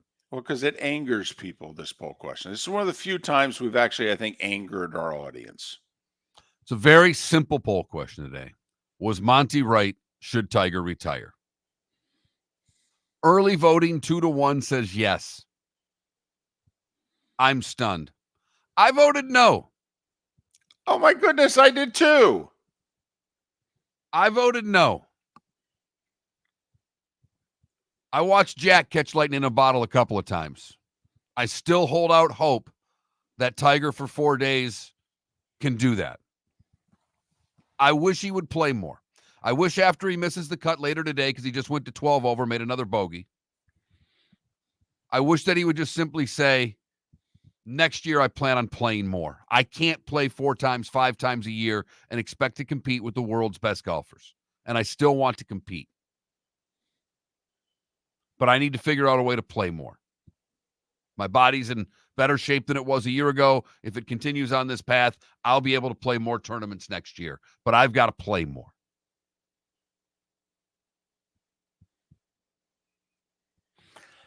He's got to give us a result, though. I mean, he has not given us a result since the car accident. He does not have a result. The car accident was 3 years ago. I mean, being dramatically making the cut is not a result.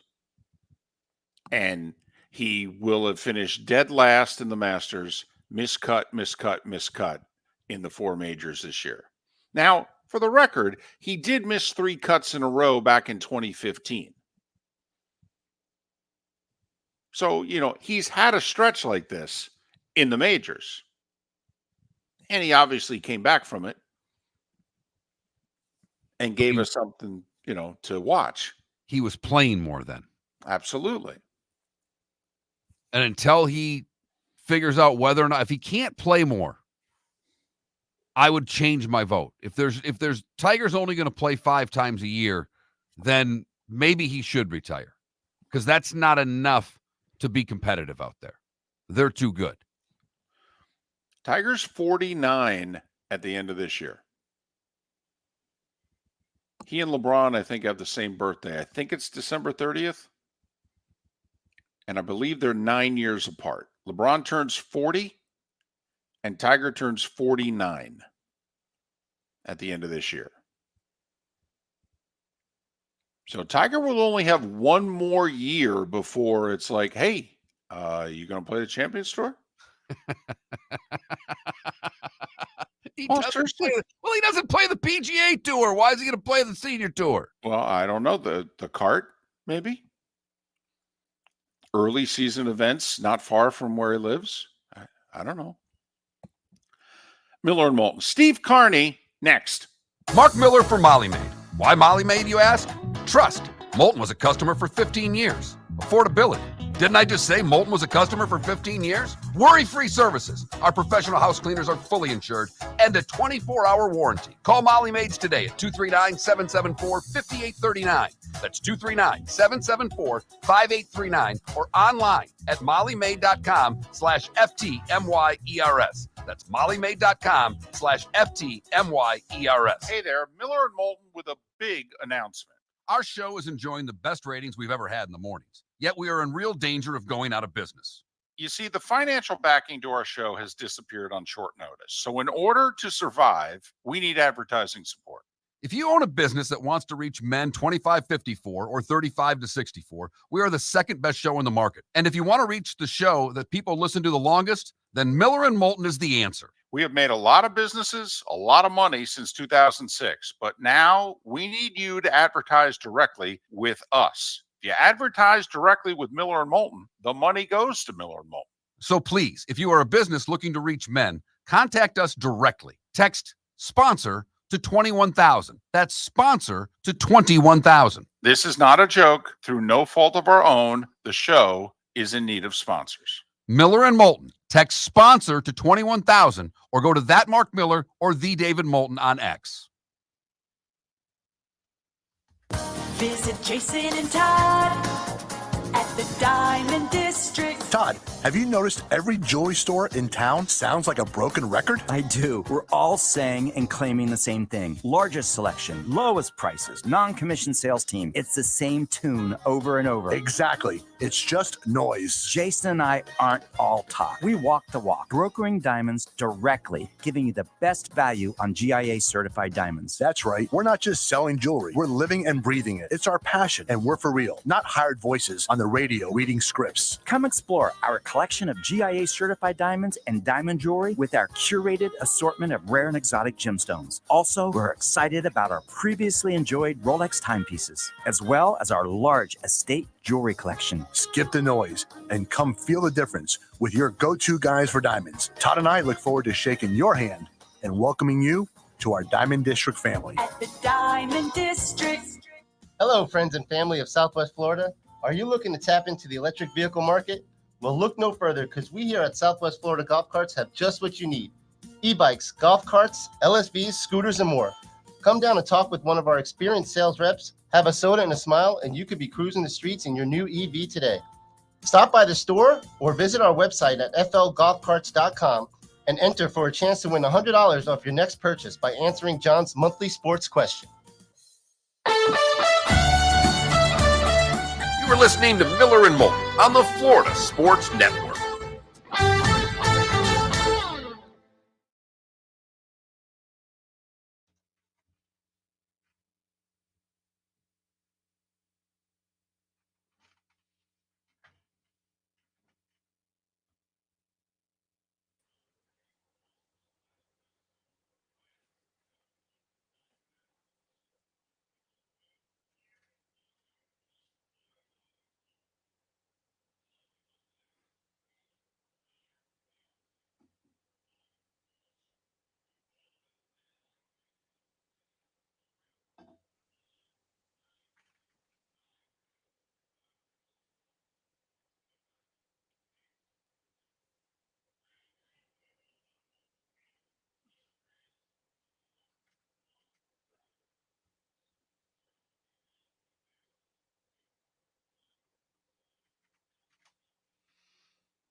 Oh.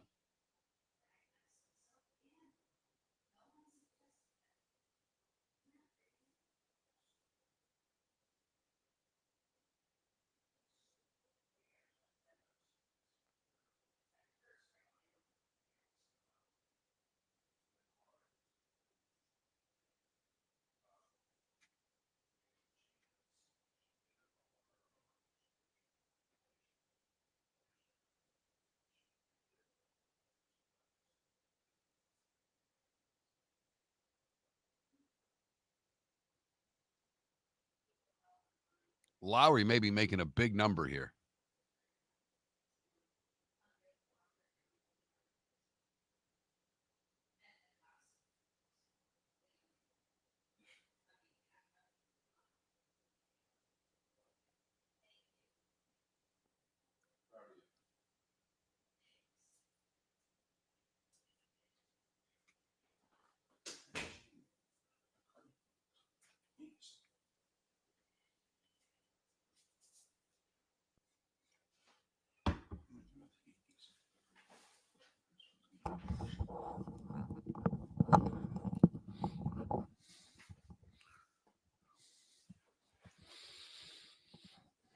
Lowry's about to make his first big number.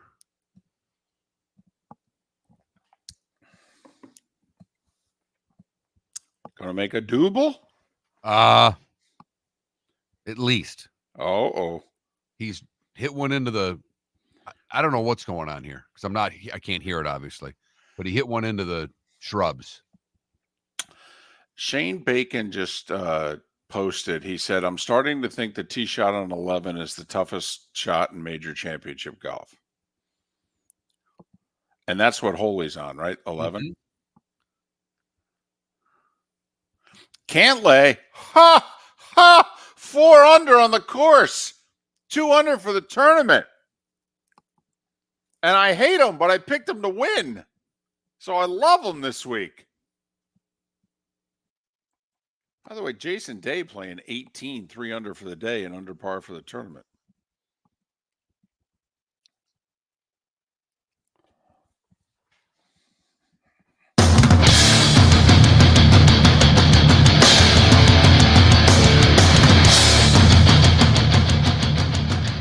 You are listening to Miller and Moulton, exclusively on the Florida Sports Network.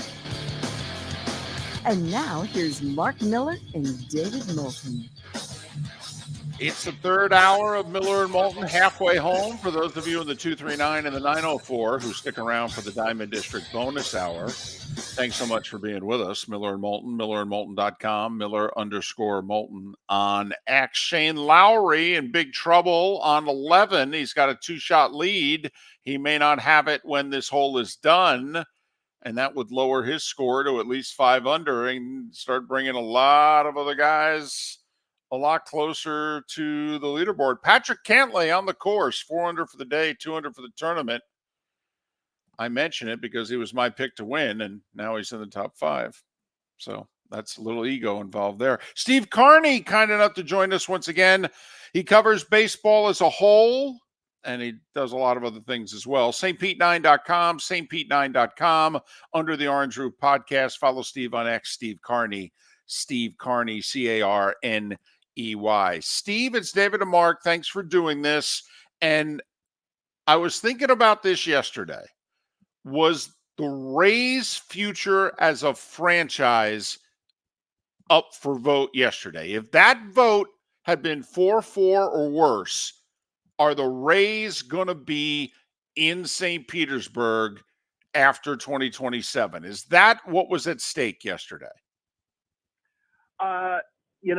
I hate being dramatic about Steve Davis, but yeah, it really was. I wholly believe that if that vote had been shot down by the St. Petersburg City Council, that you probably see Steve Sternberg come out after the vote yesterday, or maybe even today, and say, because of the fact that we're just unable to get a new ballpark here in St. Petersburg that we're going to have to explore options for relocation. It's disappointing for sure, but I think that is indeed what would have happened here, that you would have to look elsewhere if you're the Rays for a place to play beyond 2027. And that's disappointing and that would be disappointing for baseball, because that would take one of the places that most likely would have been an expansion franchise out of play, because they're the ones that are going to have the money for a new ballpark. All right. The bed tax is paying for part of this. City of St. Pete is paying for part of this. How much are the Rays coming up with it for this deal, Steve? Well, it looks like it's going to be somewhere in the vicinity of $705 million plus. They're figuring on $600 million plus any cost overruns for the stadium, and then another $105 million to purchase the land. So this land will belong to the Rays now. For the first 30 years, it belonged to the state, to the city. It was not on the tax rolls. So that's one piece that I think that a lot of the voters didn't realize, and I know that a lot of the opposition talked about, hey, why are the Rays getting a sweetheart deal for the cost of this land? Well, the fact of the matter is that they played on the land for the first 30 years. They kind of have a say of how much they think that they should be able to pay for it. The good news about that is that the city's going to get tax money from this. The team's going to have to pay tax. It's going to have to pay property tax on the land.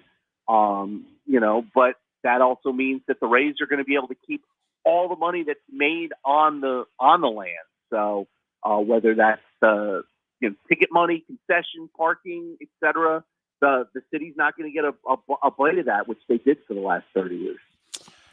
How big is this stadium going to be from a seating capacity standpoint? Because the current Trop can hold in the mid-30s, but they don't sell more than about 25,000 tickets for most games.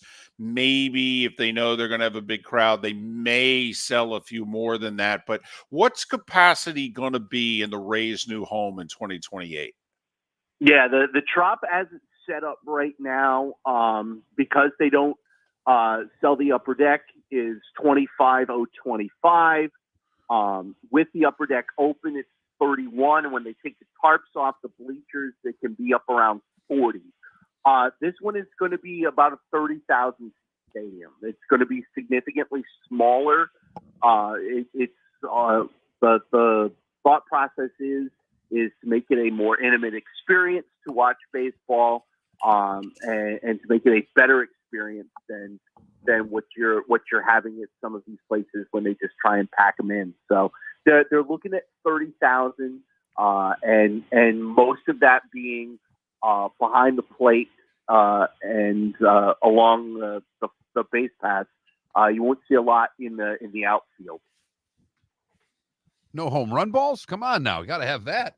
You're gonna have seating in the outfield, but most of the seating is going to be, you're not going to have a triple deck outfield seating. You're gonna have single deck, most likely in the outfield, and then most of the double decker stuff is going to be behind the plate. Steve, we all know this is Florida. Things don't seem to get done on time. How concerned are you that this stadium won't be ready when they say it's going to be ready? Well, the good thing is that it doesn't have to be ready for 2027. It's got to be ready for 2028. And I think that's the big thing. If they can get the shovels in the ground here before the end of the year, which we still have one more vote to go through. The county commission's got to vote on July 30th. It is expected that they are going to pass the bed tax. They're the ones that are in charge of the bed tax. What got passed yesterday were just the bonds from the city. The county controls the bed taxes. So because you're going to get the bed tax from not just St. Petersburg, but Clearwater, Gulfport, and St. Pete Beach, and Dunedin. You're going to get the bed taxes from across the county at the hotel level. So that's going to come July 30th. And once that happens, this thing is a go. And so I would assume that you may see shovels in the ground, not just before the end of the year, but maybe before the end of the summer. At the beginning of the season, the Rays payroll was around $100 million. They were 25th on the players' salary list. Now, I know they're going to make more deals and it'll probably go lower than that. But will this new stadium and revenue they can generate, because the Rays have been in the bottom 25% of payroll, Steve, don't have to tell you, for, the last 20 years. Do you think this new stadium and any additional revenue will at least move the Rays to the middle of the pack? I mean, if they spent 30 or more million right now on payroll, they'd be in between the Rockies, Diamondbacks, Mariners, and Nats, if you know what I mean. I mean, do you think now the Rays are going to become, instead of 25th, 28th in payroll, they're going to be 15th, 18th in payroll? Yeah, that's the thought process that Stu Sternberg has always said, is that with the additional revenue streams that would be generated because of the new stadium, that should get the Rays into the middle of the pack when it comes to payroll. They're not going to be the Mets or the Yankees or the Red Sox or the Cubs, any of those top five teams, or the Dodgers. Those are basically the top five, right off the top of my head. So they're not going to be any of those guys. But Stu Sternberg has always said that his goal is to be somewhere in the middle when it comes to payroll. And he says the only way that they've been able to come up with an idea of how they can do that is with a new stadium. So hopefully that's the thought process that goes into things. How many Rays get dealt in the next 2 weeks? I think 3. I've said 3 all along. And that was before Savali, so maybe it's only 2 now. But I think that Zach Eflin and Randy Arozarena are definitely going to be targets for just about any team in the sport. I would think the Rays would like to deal them both to the National League. I could see one going to Atlanta and one going to Philadelphia for sure. But I think that you could see at least 2, maybe a third. Do you think it matters what the Rays do on the field in terms of wins and losses? Because they played their way to 500. They then have a series in the Bronx with the Yankees. Okay, then they go to Toronto.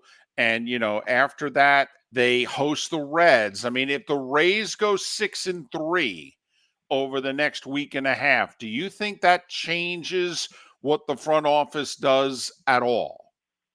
No, I honestly don't. Mostly because they, overall they've got the second hardest schedule when it comes to winning percentage remaining. Only the Red Sox have a higher winning percentage left to play. So I think that they're looking at the big picture as opposed to just a couple of weeks before the trade deadline. So I still think that guys get moved before the end of the month, regardless of how they play. Steve, as always, very appreciative of your time. You've been talking about this story for probably a half a dozen years now. It's nice if you'll be able to put this sucker in the rearview mirror. All the best, and we'll talk to you after the trade deadline if we can reach you.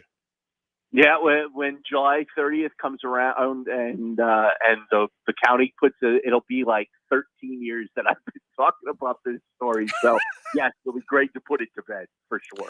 Steve Carney, stpete9.com, stpete9.com. Under the Orange Roof is the podcast. He's got Yards and Stripes where he covers armed services football. He's also part of the Lightning Radio Network. Very talented, hardworking man. Steve Carney. Follow him on X, Steve Carney, Carney. Think about that. 13 years they've been working on this. I mean, it was only the future of the franchise in St. Petersburg yesterday. There was nothing really at stake. Well, really in Florida, not just St. Pete. I mean, because they weren't Right. Tampa wasn't a viable option. No. They were going to Nashville or Montreal if the vote went 4-4 yesterday instead of 5-3. Yeah. And fortunately for the Rays, they got it done. New stadium, one more hurdle, but that seems to be just a formality, and the Rays will put shovels in the ground by the end of the year. Miller and Moulton. Hey there, Miller and Moulton with a big announcement. Our show is enjoying the best ratings we've ever had in the mornings, yet we are in real danger of going out of business. You see, the financial backing to our show has disappeared on short notice. So in order to survive, we need advertising support. If you own a business that wants to reach men 25-54 or 35-64, we are the second best show in the market. And if you want to reach the show that people listen to the longest, then Miller and Moulton is the answer. We have made a lot of businesses, a lot of money since 2006, but now we need you to advertise directly with us. If you advertise directly with Miller and Moulton, the money goes to Miller and Moulton. So please, if you are a business looking to reach men, contact us directly. Text sponsor to 21,000. That's sponsor to 21,000. This is not a joke. Through no fault of our own, the show is in need of sponsors. Miller and Moulton. Text sponsor to 21,000 or go to that Mark Miller or the David Moulton on X.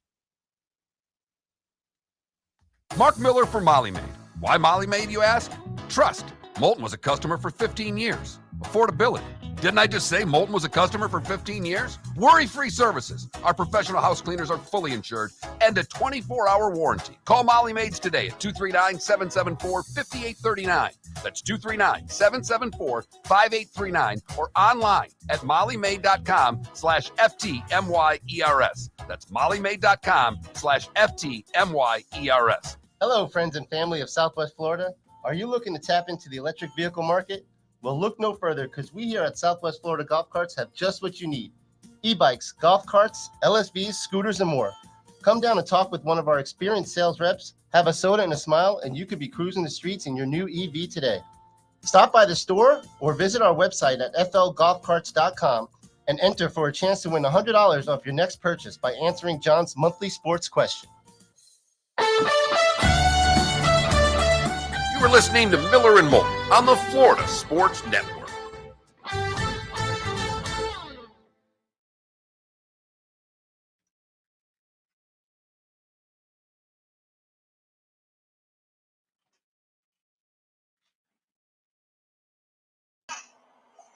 You explain it really well.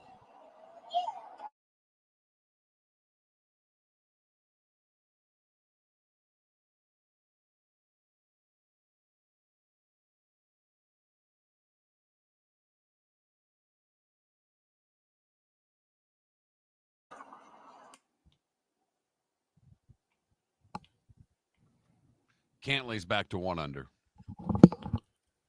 Who? Cantlay. Lowry made a double, so 5 under's leading.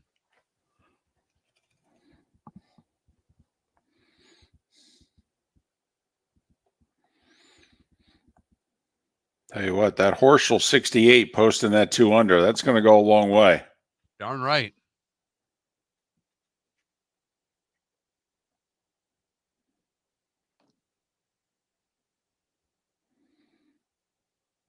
Tell you what, Scheffler's still at 1 under. I'll bet you Scheffler's thinking, I wouldn't mind parring in right now. Well, he just hit one into the junk, so he's about to make a double. Oh, good. I mean, the junk, not the heather, the shrubs. Right.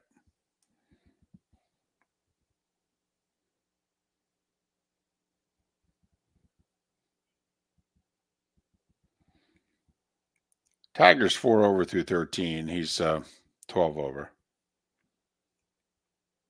A double, 3 bogeys, and a birdie on a par 5. He's got 5 holes left in his season.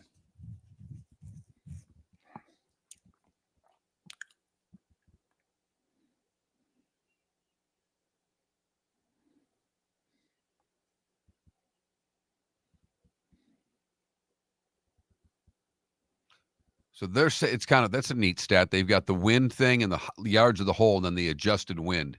502-yard par 4. They're saying it's playing 40 yards less because of the wind. Your boy Cantley just laced it right down the middle. My boy Cantley, I hate him. Phil probably needs a birdie on his last 2 holes. He's 5 over.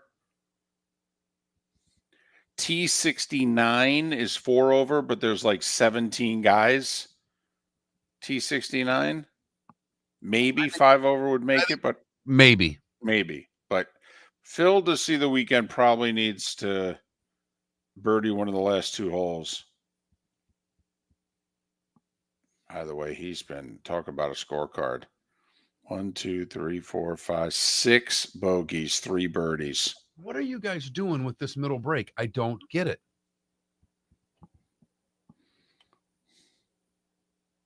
Running 2 minutes of promos at the end of the break, and it's 2 minutes too long. I don't understand what they're doing. So I'm assuming you drop them. Yeah.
He withdrew after shooting 82 yesterday, Irish football. Are we talking about Els? No, John Daly. Els did the same thing.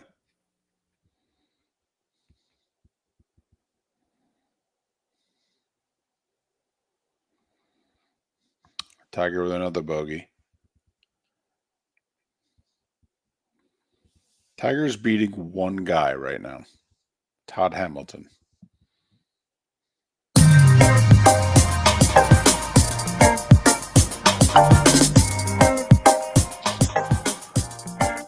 Welcome back to Miller and Moulton, only on the Florida Sports Network.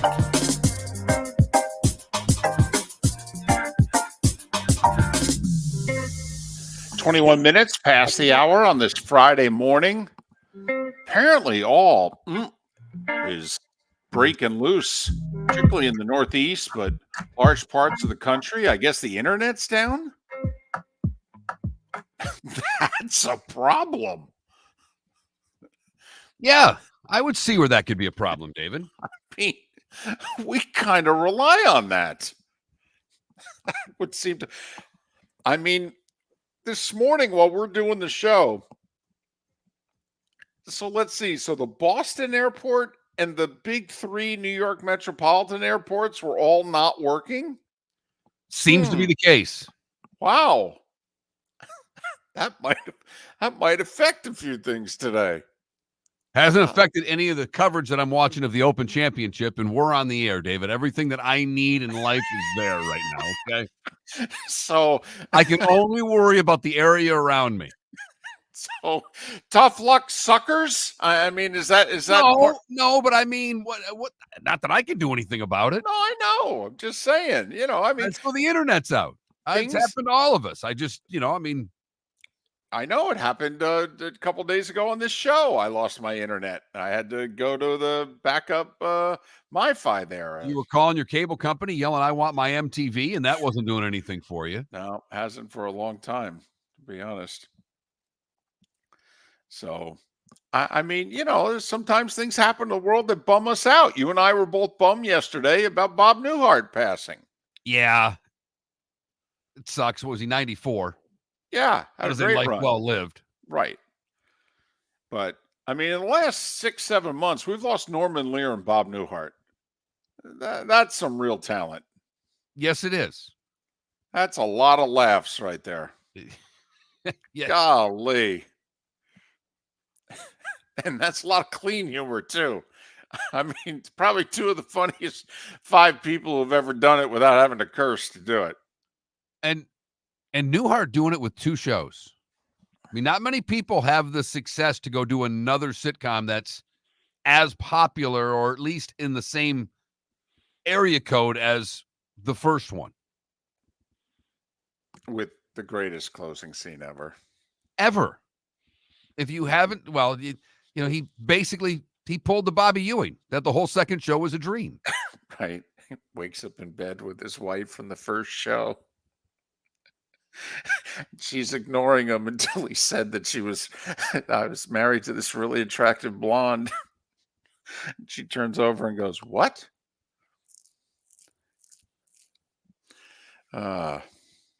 So, sometimes things happen that, affect us. That's all.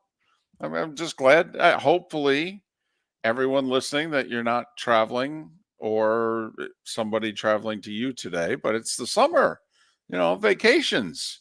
A global tech outage. Right. That seems problematic. I mean, a buddy of ours used to work in Southwest Florida, now doing TV in Tampa. I know he was flying to Myrtle Beach today, Jeff Butera and his family.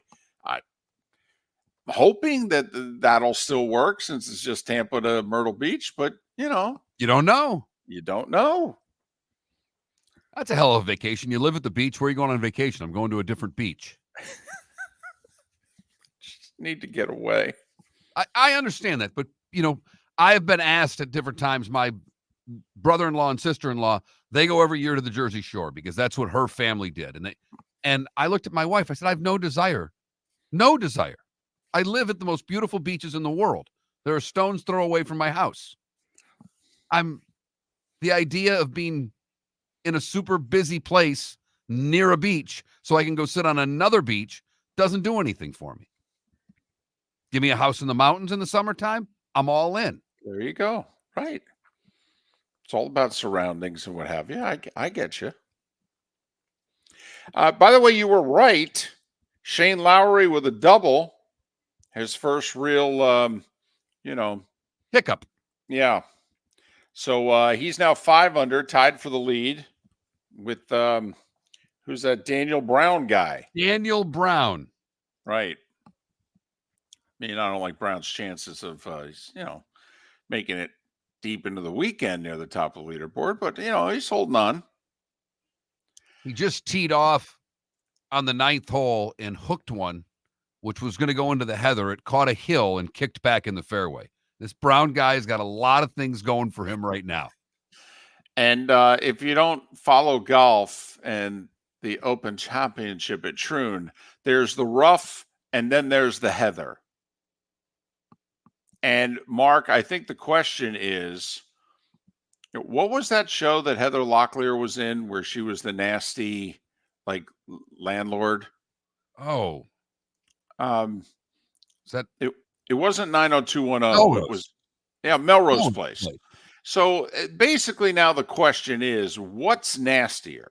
Heather Locklear on Melrose Place or the Heather that you hit into at Troon? The Heather at Troon, because Heather Locklear had a hot part about her that made it okay that you were getting yelled at by her. Okay. Meanwhile, that lie is talking to you as well, and it's there's nothing hot about it. And there's never a chance that a Heather Lie is going to talk dirty to you, where there's a chance that a Heather Locklear could. Now, there's a very good chance you could talk dirty to your lie in the Heather. All right. There's a very good chance of you. Right. But the other way. So but the Heather, Mark broke that out today. He didn't say Heather once yesterday, which of course got us during a commercial break. It's another reason to watch us, twitch.tv/Miller and Moulton. We got onto a thing. Heather used to be a big name. Jennifer used to be a big name. Karen used to be a big name. Heather and Jennifer could make a comeback. I don't see Karen making a comeback. I think that name might as well be Dorothy. Like, I think that's done with the generation. Now that we call them Karens. Right. I mean, it's actually a negative connotation now. Right. Somebody has to come along who's a Karen to give it a positive connotation again. And then I think we can, the name is back in circulation. That's all. It just takes one. I wouldn't want to be a Karen right now. I feel badly for all the nice Karens that there are out there. So 5 under right now. That's it. 5 under. This is this is almost US Open-esque here. I mean, we got 15 golfers under par. That's it. We're midway through the second round. Scotty Scheffler kept it at 1 under after hitting it in the junk. That's a pretty good par for him. Justin Thomas made an early bogey, so there's 2 at 5. There are a bunch at 2. And Cantlay, who was 4 under for the day and 2 under for the tournament, made a bogey. So he's 3 under for the day and 1 under for the tournament. But right now, by the way, if this were a Ryder Cup, you taking the International or you taking the U.S.? I'll take the International. Okay, because the leaders, one from England, one from Ireland. You got JT, Horschel, Russell Henley, the Americans at 2 under. You got the big boys at 1, Scheffler, Cantlay, Schauffele. Finau hasn't teed off yet, and he shot even yesterday. I'd be very interested to see, when's Finau, if Finau's ever going to win a major? Boy, there's a lot of putts he'd like to have back from yesterday. He missed a handful inside of 10 feet that were good birdie looks for him. Hit the ball extremely well yesterday. Finau's the same age as Rory, I mean, Finau turns 35 in less than 2 months. He's not the young guy who finished 2 shots behind Tiger at the 2019 Masters, who was in that group, who was still in his 20s, and we're like, oh, well, Tony Finau, he's, blah, blah, blah. No. I'll tell you what, couple of guys that are done already, and I don't know if they can win it, but Corey Connors, the Canadian, he's in the clubhouse at 1 under. Jason Day shot 3 under today. He's in the clubhouse at 1 under. Anything in the clubhouse right now at under par, I'm really happy about if I'm playing golf. Well, right now, you're in the top 10 if you post under par. T9 is 1 under. Because none of us think Daniel Brown will be there when it's all said and done. No. Miller and Moulton. Moulton with a big announcement. Our show is enjoying the best ratings we've ever had in the mornings, yet we are in real danger of going out of business.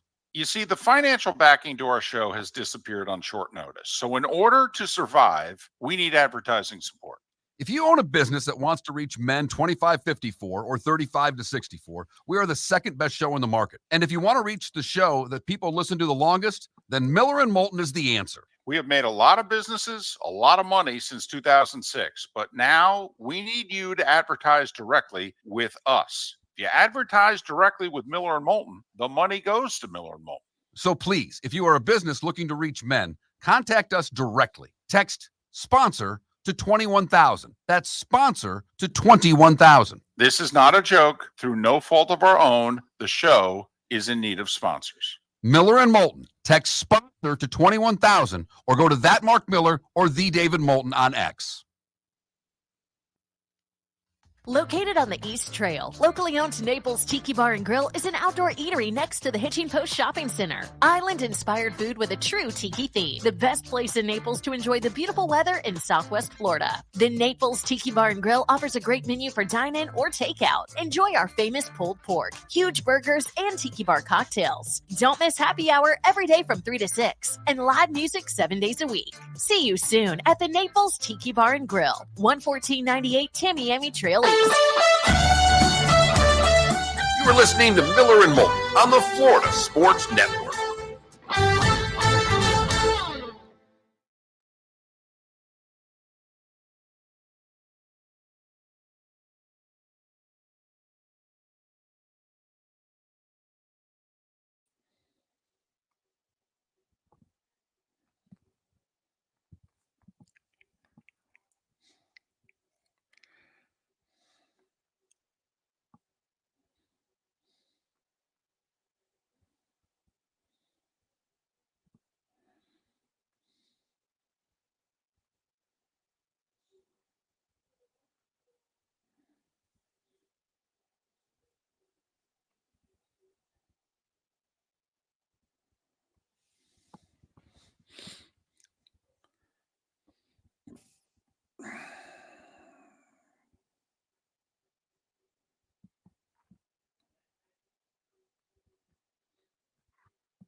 No, it is remarkable, Mark, that like Troon is playing a lot like it did 8 years ago.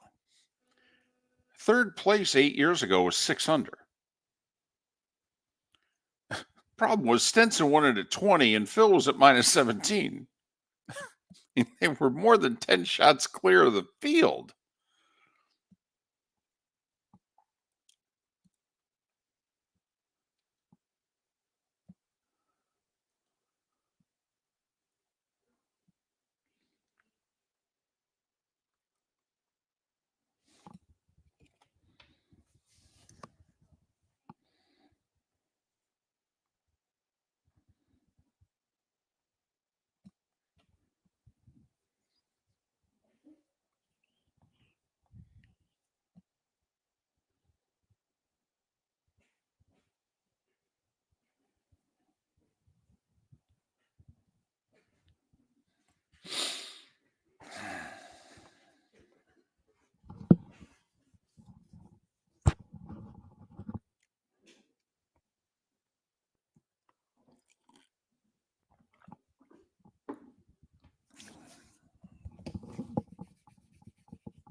Phil said it's the only time he ever played his absolute best and lost.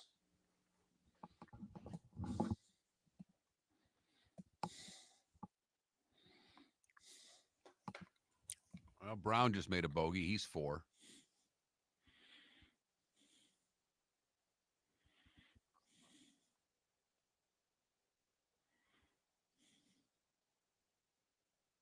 JT just had to go sideways out of the fairway on 3. There you go. Now we're talking. Uh-huh. When they hit those sand shots and just have to duck immediately because everything's coming back at them.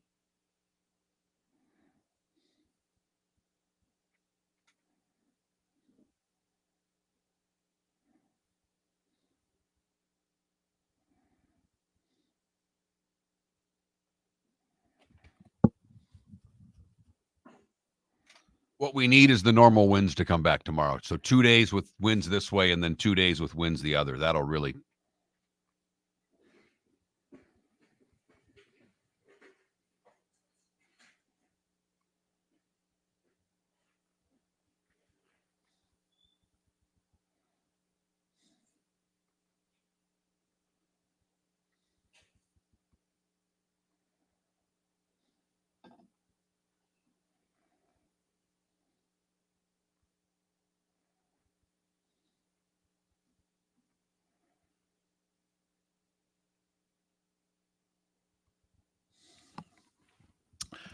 Almost always. Not always, though.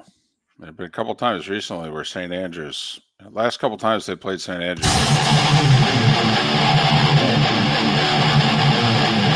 You're listening to Miller and Moulton, exclusively on the Florida Sports Network. 22 minutes till the top of the hour. Miller and Moulton, millerandmoulton.com, Miller_Moulton on X. Alan Saunders will join us at the top of the hour. We'll get our football fix in for the day in the Diamond District bonus hour for the 239 and the 904. If you're listening elsewhere, you can always go to millerandmoulton.com and download that interview shortly after the show ends. Mark posts everything, usually gets it up there by 11. And there you go. But we'll talk a little Steelers as the magic numbers today are 13, 36, 43, and 48. Less than 2 weeks away from the Hall of Fame game if you just need to see guys hitting one another in helmets and shoulder pads. 5 weeks tomorrow, week 0 of the college football season. 6 weeks tomorrow, week 1 of the college football season. And we are less than 7 weeks, 48 days away. Ravens and Chiefs, 7 weeks tonight. Eagles, Packers in Brazil for the second game of the NFL season. Where would you rank the Steelers as most intriguing teams heading into the 2024 season? Because I'd have them pretty high up on the list, David. I have them top 5 because I think they've dramatically improved their roster, and yet everyone thinks they're going to do significantly worse. Most people think they're going to have a losing season, and I wonder how much of it is they don't believe in Russell Wilson anymore, and how much of it is the division, or how much of it is just the schedule. I think it's in all of the above, because the back end of that schedule, the Florida Gators look at the back end of that schedule and go, "Ooh, Yeah, that's hard. That's hard. Yeah, I know hard, and that's hard." And if you don't know, the Steelers' final 8 games are all division games. Remember, that whole division was above 500 last year. They play all 6 of their division games in the second half of the season. And then is it Chiefs Ravens or not Ravens? Is it Chiefs Niners? Chiefs Eagles. Chiefs Okay. Eagles. So all 6 division games, Chiefs Eagles. That's their final 8 games. Oofta. I mean, take 4-4 right now. Done. Sign me up. 3-3 in division, and split Chiefs and Eagles. I don't know how you could expect much more than that. So now do the math. If you're thinking you got to get to at least 10, which is what they did last year, 10-7. They were the 7 seed last year. Then they have to go 6-3 in their first 9, which is doable. That is doable. But think of that when you're watching the Steelers early this year. They gotta kick butt early in the year. They open with back-to-back road games, Atlanta and Denver. I mean, I'm sorry. Obviously no worse than 1-1, but you're thinking, man, we got to go 2-0. We need wins.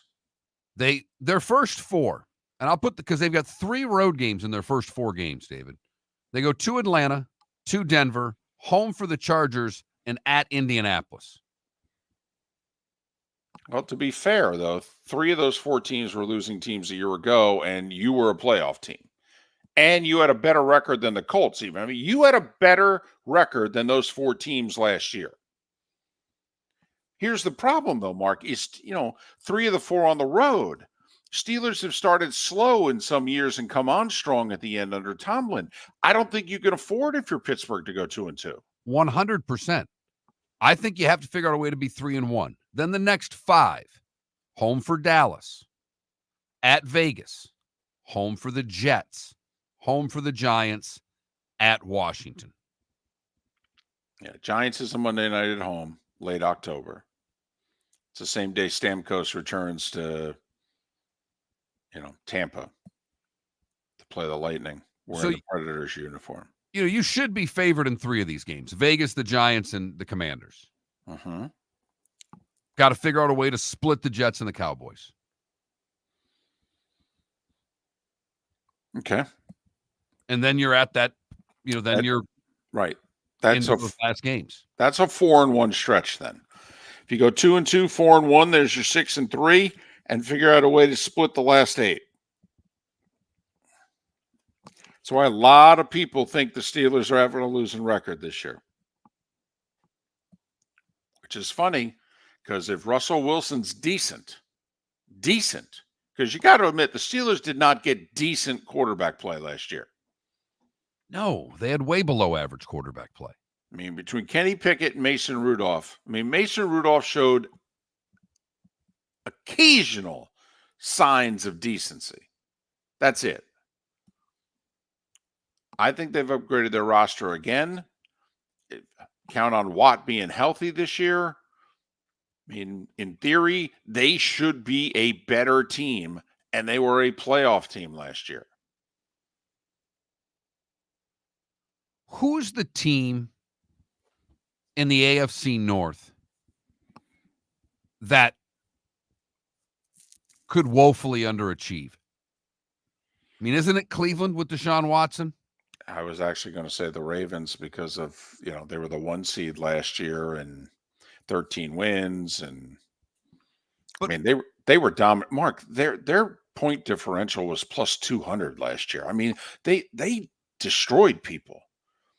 I mean, they went to San Francisco and kicked the tar out of the Niners late in the year. And then once again, Lamar and company came up short in a playoff game.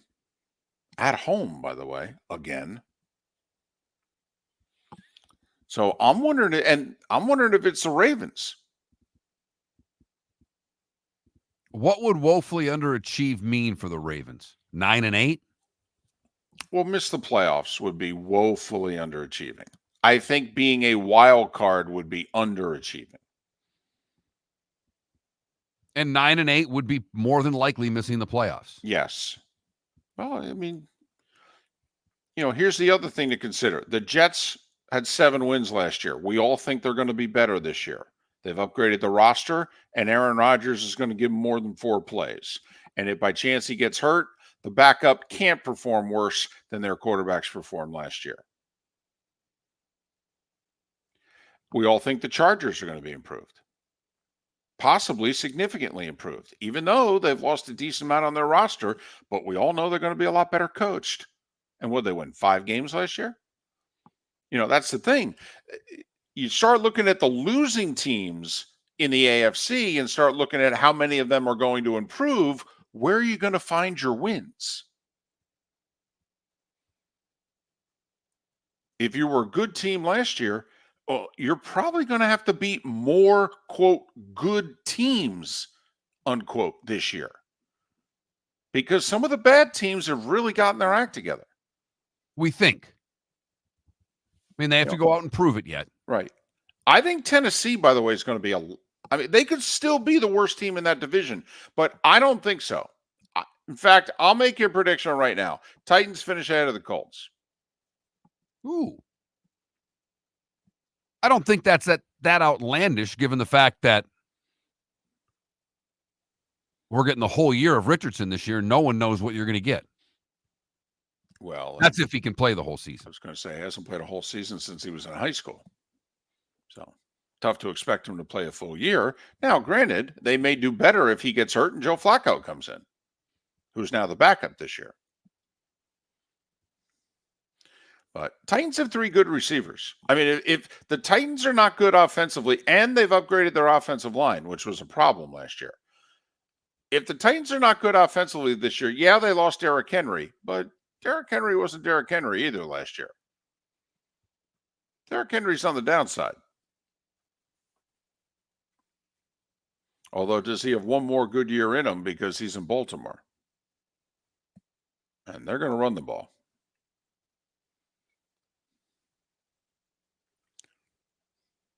I think the Browns could woefully underachieve this year. That's the team that I think in that division could go backward. Which is funny because they won 11 games and Deshaun only played in 6 of them? And Chubb only played in 2 of them? 3 of them? I mean, he got hurt early in the year. He did. I mean, so you think about it. Their star tailback and their franchise quarterback, and they played most of last year without both. And they won 11 games.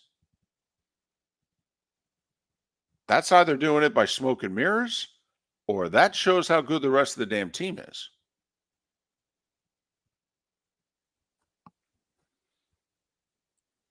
Just whether or not you just trust Watson to come in and play competent football. And, without Chubb, and sure, he'll come back at some point this year, but can they do it again? And video out of Chubb on the squat machine the other day that I saw. It is just scary when you watch these athletes do squats. I, of course, Mark, thinks it's scary to watch anybody do squats because I look at it and go, oh. But that bar is just, it's just completely bent. 5 plates on each side, and these guys are just throwing it around like it's not. It's just ridiculous. So we'll talk a little Steelers coming up. Right now, the cut's at 4 over. If I had to bet, I would say that's going to be the cut. Because you've got 83 golfers right now, 4 over or better.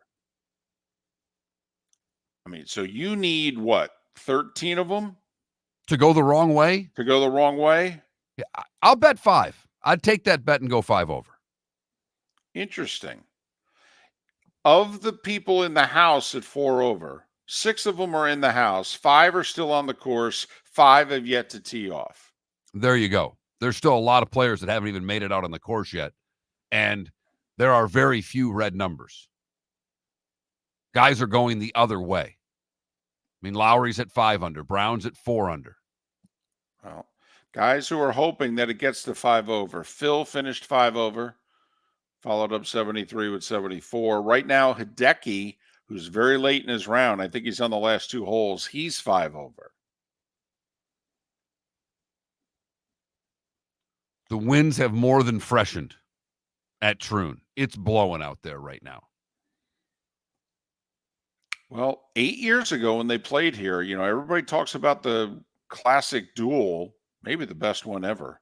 It might be even better than the Jack Watson duel. The golfers aren't as good, obviously, but the Mickelson-Stenson duel was obscene. I mean, shoot 65 on Sunday and get beat. That's better than what Jack and Tom did at Turnberry. But third place was 6 under. I mean, Stenson won at 20. Phil was at 17. Third place was 6 under. And so here we are, 8 years later, 5 under is leading. There's only 8 golfers on the course that are 2 under or better. It just amazes me watching these guys hit out of that heather and how much club they're able to get on the ball with grass that's 1.5 feet long. And I know it's not as thick as the rough. It's a little thinner. But going down after the club, after the ball, the way these guys are, and to be able to hit it straight, it just baffles me. As I watch Shane Lowry take one out of the heather and hit it on the green on 15. So far, best round of the day is 3 under. I think we got 3 or 4 guys in the clubhouse at 3 under 68. Cantlay on the course late in his round at 3 under. Tiger just made a really good up and down to keep it at 13 over. Tiger's the focus of our poll question. Was Monty right? Should Tiger retire? Yes or no? He's 48. He's going to miss the cut in 3 straight majors. He finished dead last in the Masters. And he says he feels a lot better this year than he felt last year. For the record, Miller and Moulton say no. We're going to give Tiger a mulligan. He wishes he would have had a few of them this week. Forgot to buy him at the turn. 1 birdie today on a par 5. And I think he had, 1 birdie yesterday? Yep, early in the birdie, I round. think Birdie, the third hole. Birdie 3 yesterday and 6 today. That's it. He's played about 34 holes, 34, 33, something like that. He's got 2 birdies. And these guys are making birdies out there. JT had 8 of them yesterday. So there you go. We'll keep you updated on the Open Championship during the bonus hour. But coming up, we'll talk a little football. Alan Saunders, talk about the Steelers, whether or not he sees them the way most everybody else is seeing them. And we'll get into that schedule a little bit more. For those leaving us, have a great Friday and weekend. The bonus hour is next. Mark Miller for Molly Maid. Why Molly Maid, you ask? Trust. Moulton was a customer for 15 years. Affordability. Didn't I just say Moulton was a customer for 15 years? Worry-free services. Our professional house cleaners are fully insured and a 24-hour warranty. Call Molly Maids today at 239-774-5839. That's 239-774-5839 or online at mollymaid.com/FTMYERS. That's mollymaid.com/FTMYERS. Located on the East Trail, locally owned Naples Tiki Bar and Grill is an outdoor eatery next to the Hitching Post Shopping Center. Island-inspired food with a true tiki theme. The best place in Naples to enjoy the beautiful weather in Southwest Florida. The Naples Tiki Bar and Grill offers a great menu for dine-in or takeout. Enjoy our famous pulled pork, huge burgers, and tiki bar cocktails. Don't miss happy hour every day from 3 to 6 and live music 7 days a week. See you soon at the Naples Tiki Bar and Grill, 11498 Tamiami Trail East. Hey there, Miller and Moulton with a big announcement. Our show is enjoying the best ratings we've ever had in the mornings, yet we are in real danger of going out of business. You see, the financial backing to our show has disappeared on short notice. So in order to survive, we need advertising support. If you own a business that wants to reach men 25-54 or 35-64, we are the second best show in the market. And if you want to reach the show that people listen to the longest, then Miller and Moulton is the answer. We have made a lot of businesses, a lot of money since 2006, but now we need you to advertise directly with us. If you advertise directly with Miller and Moulton, the money goes to Miller and Moulton. So please, if you are a business looking to reach men, contact us directly. Text sponsor to 21,000. That's sponsor to 21,000. This is not a joke. Through no fault of our own, the show is in need of sponsors. Miller and Moulton. Text sponsor to 21,000 or go to that Mark Miller or the David Moulton on X. Visit Jason and Todd at the Diamond District. If you're in love and thinking about a diamond, you'll want to hear from my friends Jason and Todd at the Diamond District. When purchasing a diamond, you deserve a relaxed, stress-free, and educational experience. You want to have a good time and feel comfortable. You want selection, quality, and value. At the Diamond District, you'll get it all. With our team of non-commissioned diamond advisors, no one's in a rush. We care only about you and making sure your needs and wishes are fulfilled. You'll be wowed by our selection of GIA certified diamonds, stunning diamond bracelets, earrings, pre-owned Rolex watches, exotic ruby, sapphire, emerald, and tanzanite jewelry. There's something for everyone at the Diamond District, and all at the lowest prices anywhere. Jason and I love what we do and are in the store nearly every day. We look forward to shaking your hand and welcoming you to our Diamond District family. Visit Jason and Todd at the Diamond District. You are listening to Miller and Moulton on the Florida Sports Network.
So are planes back flying again, or are we still grounded? Asking because my kid's supposed to jump on a plane tonight.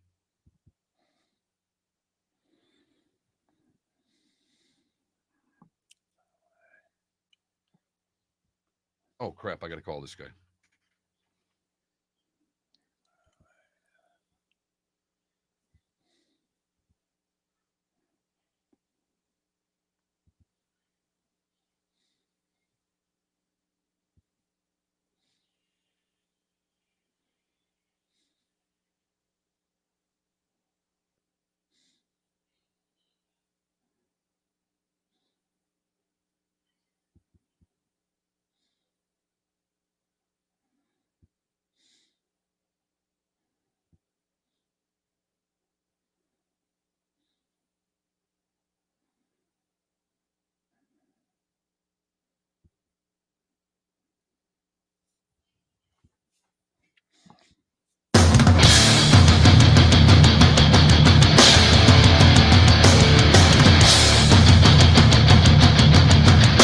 You are listening to Miller and Moulton, exclusively on the Florida Sports Network.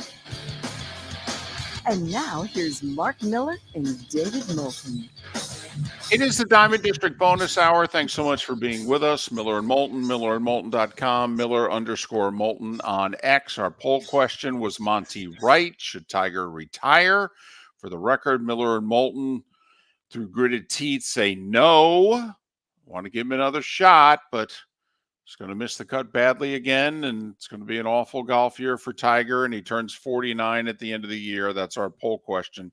Go to that Mark Miller, the David Moulton, Miller_Moulton, and vote. We want to talk to Alan Saunders about the Steelers, considering he covers them for Steelers Now. But Alan, and first off, thanks for your time. Welcome to the show. It's David and Mark. You are a self-described pizza snob. We have to start there. When does your snobbery come out? Florida's a bit of an exception to this rule, but I feel like pizza is one of those places where if you're not within like a 5-hour radius of New York City, it's probably not going to go very well for you. I travel obviously with the team a lot. Pizza is an easy food to order when you're working late and you get into places.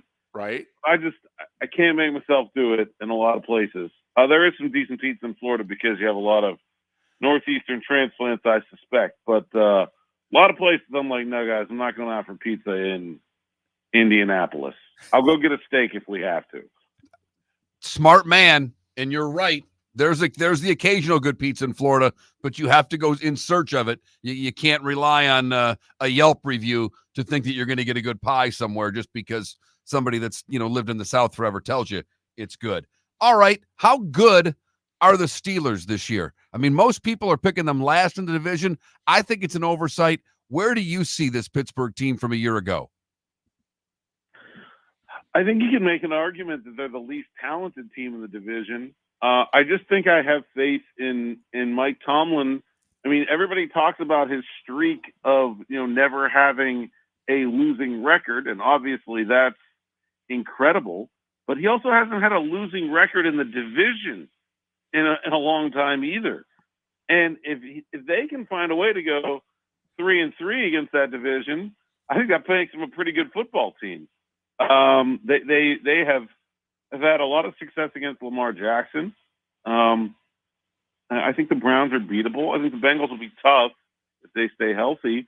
But, I think this is the season that is going to come down to the end of it. They have a lot of changes on offense. I think most of them seem positive. Arthur Smith, he didn't have a great run as head coach in Atlanta, but he was a very good offensive coordinator in Tennessee. We've seen lots of guys over the years in the NFL that just, for whatever reason, can't make that jump, but are still good coordinators. Seen a lot of Russell Wilson so far this spring and summer. Still looks like he's got some stuff in the tank. I don't think they're expecting elite quarterback play, but they made the playoffs last year with one of the worst quarterback situations in the entire league. I think they finished 27th in passer rating or something like that. They don't need Russell Wilson to be a star. They just need him to be average. I think the defense could be even better. They played almost all of last season with one of Cam Hayward, Minka Fitzpatrick, or TJ Watt hurt. If they keep those three guys together and then add Patrick Queen to the mix now, man, I think they can be a good team. It's a very, very daunting schedule. I understand when you see the Vegas win total, why it is where it is, but I feel pretty confident that they'll be able to beat that. It'll probably come down to playoff tiebreakers in that division. I think they're all very tight teams, but I think they're a better team than they were a year ago. Alan Saunders covers the Steelers for Steelers Now. Follow Alan on X, @Saunders_PGH. @Saunders_PGH. Well, we ask everyone this time of year on paper, same, better, or worse than a year ago. And it sounds like the three of us all believe that they're more talented. Their roster is better now than it was a year ago. Have they made up enough for their offensive deficiencies, though, Alan? I mean, they spend the most money on the defensive side of the ball of any team in the league. Have they invested enough into their offense? Well, I think they've tried, right? I mean, they're going to be likely starting 2023 first-round pick Broderick Jones and 2024 first and second-round picks Troy Fautanu and Zach Frazier on the offensive line. That's not a financial investment, but that certainly is an investment in attempting to revitalize that position. I don't know that it's going to be, with two rookies in the starting lineup, potentially. I don't know that it's going to be a dramatic change come week one, but I think they have the pieces there to have a significantly improved offensive line by the end of the season. And I think that was really, they have George Pickens is a good wide receiver. Najee Harris and Jalen Warren are a great running back duo. Pat Freiermuth has some talent at tight end. It's not like they didn't have playmakers. I felt like the big things that were missing with this offense were quarterback situation was dreadful.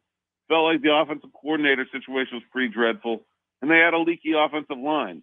And so could they have spent more money, signed free agents, and got an offensive line that will be more likely to be great come week one? Yeah, probably. But I think they certainly have identified the problem and put some significant resources into it this way. Alan, Pittsburgh's done a terrific job of developing receivers. Pickens is obviously a solid receiver. Is there someone else that's going to be able to alleviate some of the load for Pickens and Freiermuth at tight end? Is there a second receiver that you see emerging this year? Man, I don't know. It's a big sort of mess behind them. They've got probably five other guys that all figure to be a part of that answer. I don't think we've gotten a lot of clarity about who is going to have what role there. Roman Wilson, third-round pick out of Michigan. I don't think he had a great spring. I do think he'll be a player that will be better once the pads go on. He's able to use that physicality. He's able to show off his blocking skills, which I think were a significant part of why they drafted him. We'll see how fast he can come along. Calvin Austin, third-year guy to Memphis, a little bit undersized. I think when you look at this Arthur Smith scheme, he's had those guys that are not necessarily big, that he's been able to find ways to get open in the past.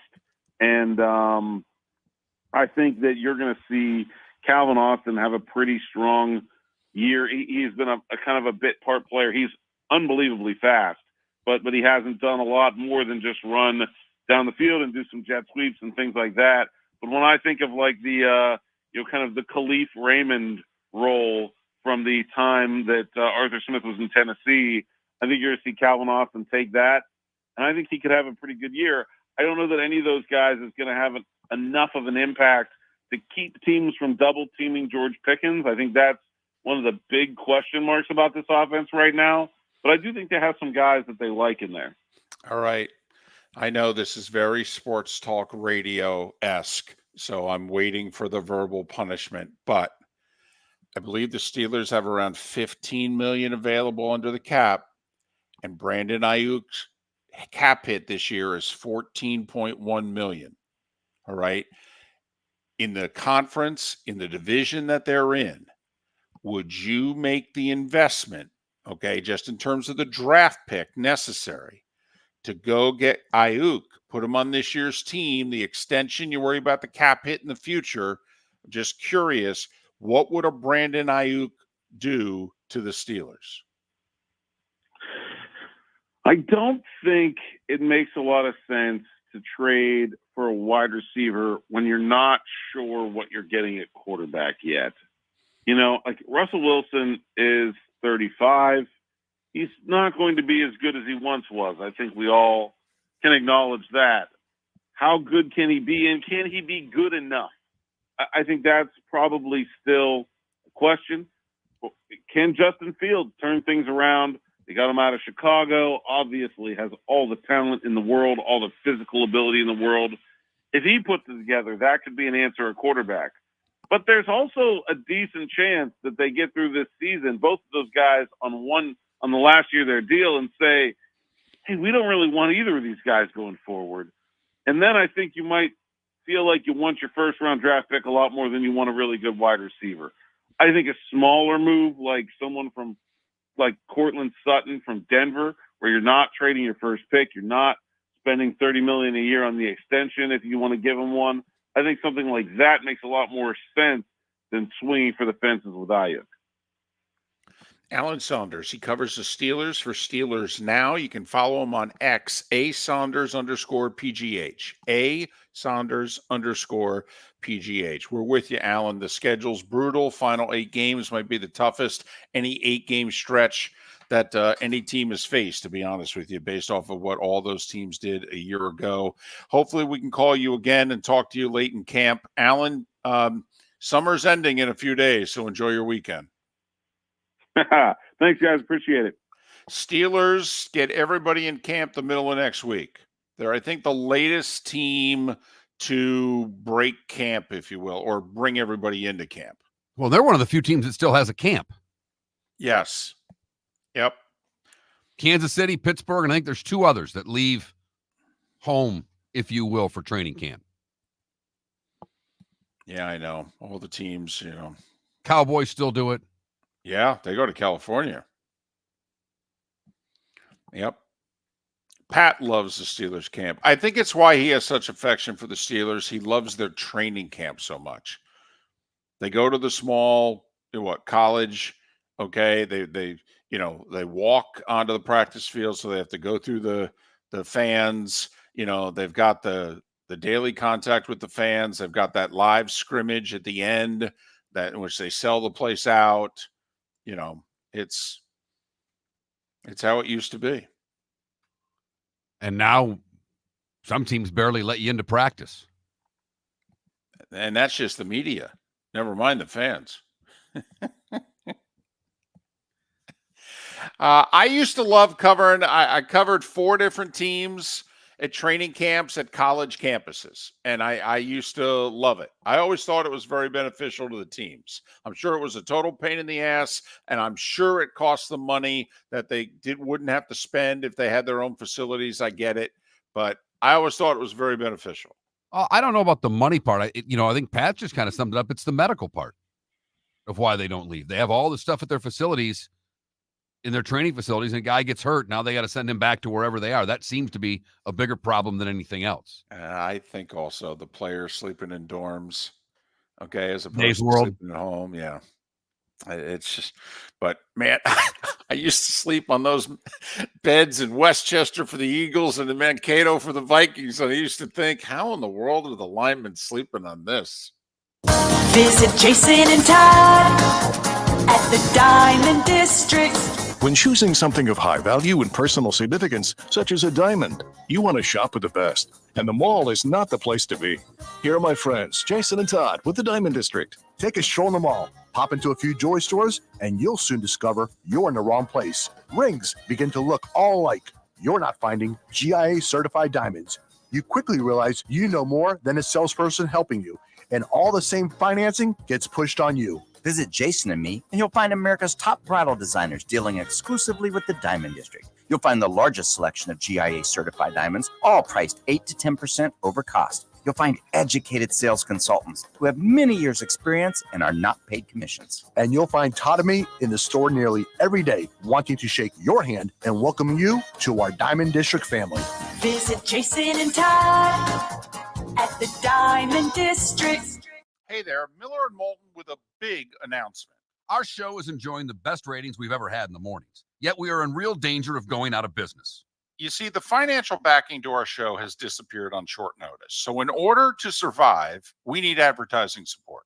If you own a business that wants to reach men 25-54 or 35-64, we are the second best show in the market. And if you want to reach the show that people listen to the longest, then Miller and Moulton is the answer. We have made a lot of businesses, a lot of money since 2006, but now we need you to advertise directly with us. If you advertise directly with Miller and Moulton, the money goes to Miller and Moulton. So please, if you are a business looking to reach men, contact us directly. Text sponsor to 21,000. That's sponsor to 21,000. This is not a joke. Through no fault of our own, the show is in need of sponsors. Miller and Moulton. Text sponsor to 21,000 or go to that Mark Miller or the David Moulton on X. You are listening to Miller and Moulton on the Florida Sports Network.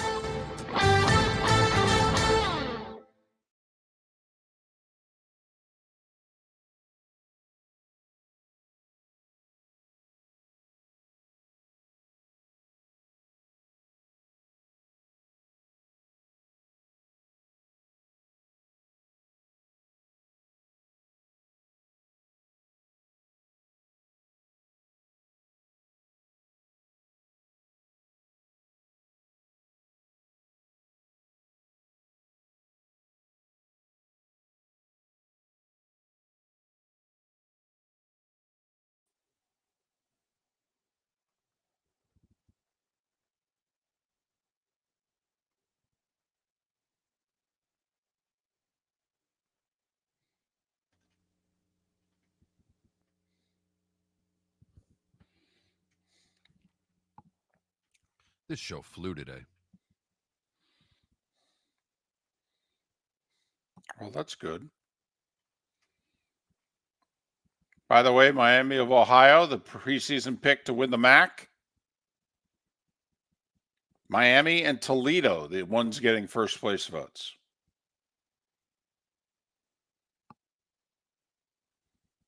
Bowling Green, Northern Illinois, Ohio, seen as serious contenders. Good to know. The directional Michigan schools, all the middle of the pack. It's good to know our first joke. Hmm? I'm just answering a question. I'm sorry. We did. Yeah, we did. Good to know our first game on CBS is Akron at Ohio State, and Akron's picked 11th in the 12-team MAC. Last I saw, they were a 51-point underdog. Well, you get the Buckeyes. Exactly, Mark. My thoughts on Russell Wilson is in the offense that he'll be in, he'll do much better. Because I think that his OC and head coach will play to more of what he can do than Sean Payton did. What in the absolute hell is going on?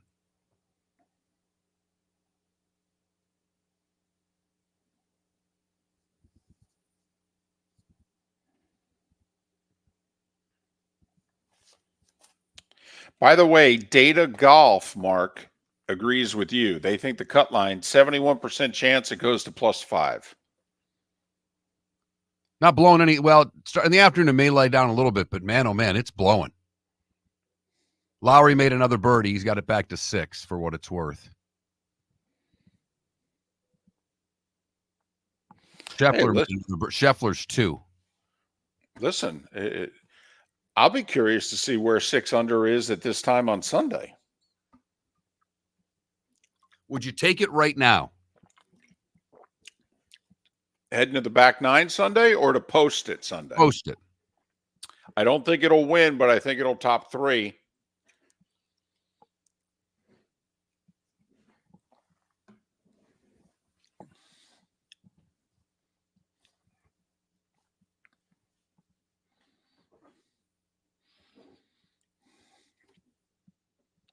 My wife finally got some sleep last night. Good. Yeah.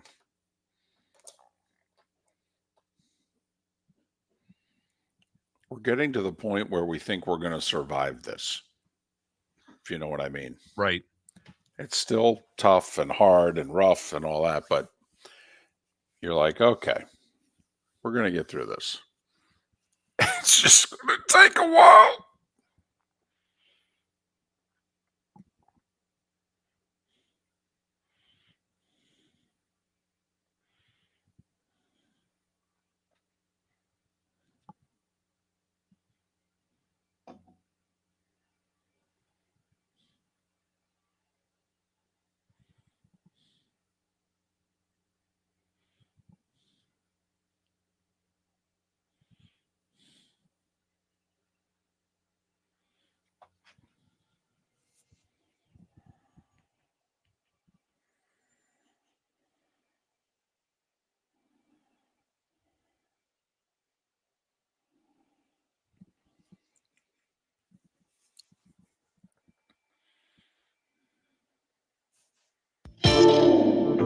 Welcome to the bonus hour, brought to you by Jason and Todd at the Diamond District. And now, here's Mark Miller and David Moulton. Been a fun week. Had some good guests. You missed anything, go to millerandmoulton.com, download what you missed. Had a nice show today. Whit Watson, Steve Carney. Just got done talking a little Steelers with Alan Saunders. Do you like his theory? I want the Steelers to go all in, get a second wide receiver, go get Brandon Ayuk now. Probably have to give him. Here's the thing, and on the Ayuk thing, I don't think San Francisco's trading him, period. I think if you offer him a first-round pick, they would. I really do. I think if you offered them a first-round pick, they'd go. That they wouldn't do it for a second, particularly for a team like the Steelers, when you have to. I mean, think they're going to be 9-8, 10-7, because that's what Tomlin's been doing. And so that's a pick in the 16 to 20 range. Right. Right. So I don't think they would then do that for a second-round pick, which you're getting between 48 and 52. But I think you call the Steelers up and you offer, or the Niners up and offer them a first-round pick for Ayuk, I think he's gone. And I just don't think the way the window is in San Francisco, they're trying to win this year, and they need Ayuk to win a Super Bowl. And I'm not trading a piece when I'm trying to win a Super Bowl. I'm not trading anything when it's not Super Bowl or bust, but it's pretty damn close to it. I mean, he was the leading guy in percentage of catches that were either first downs or touchdowns. Yep. His 17 yards a catch. He's a better pure wide receiver than Debo. Debo does more things, and he's asked to do more things. But you can make the argument, if we're just lining up, running routes, getting open, catching the ball, Ayuk is better.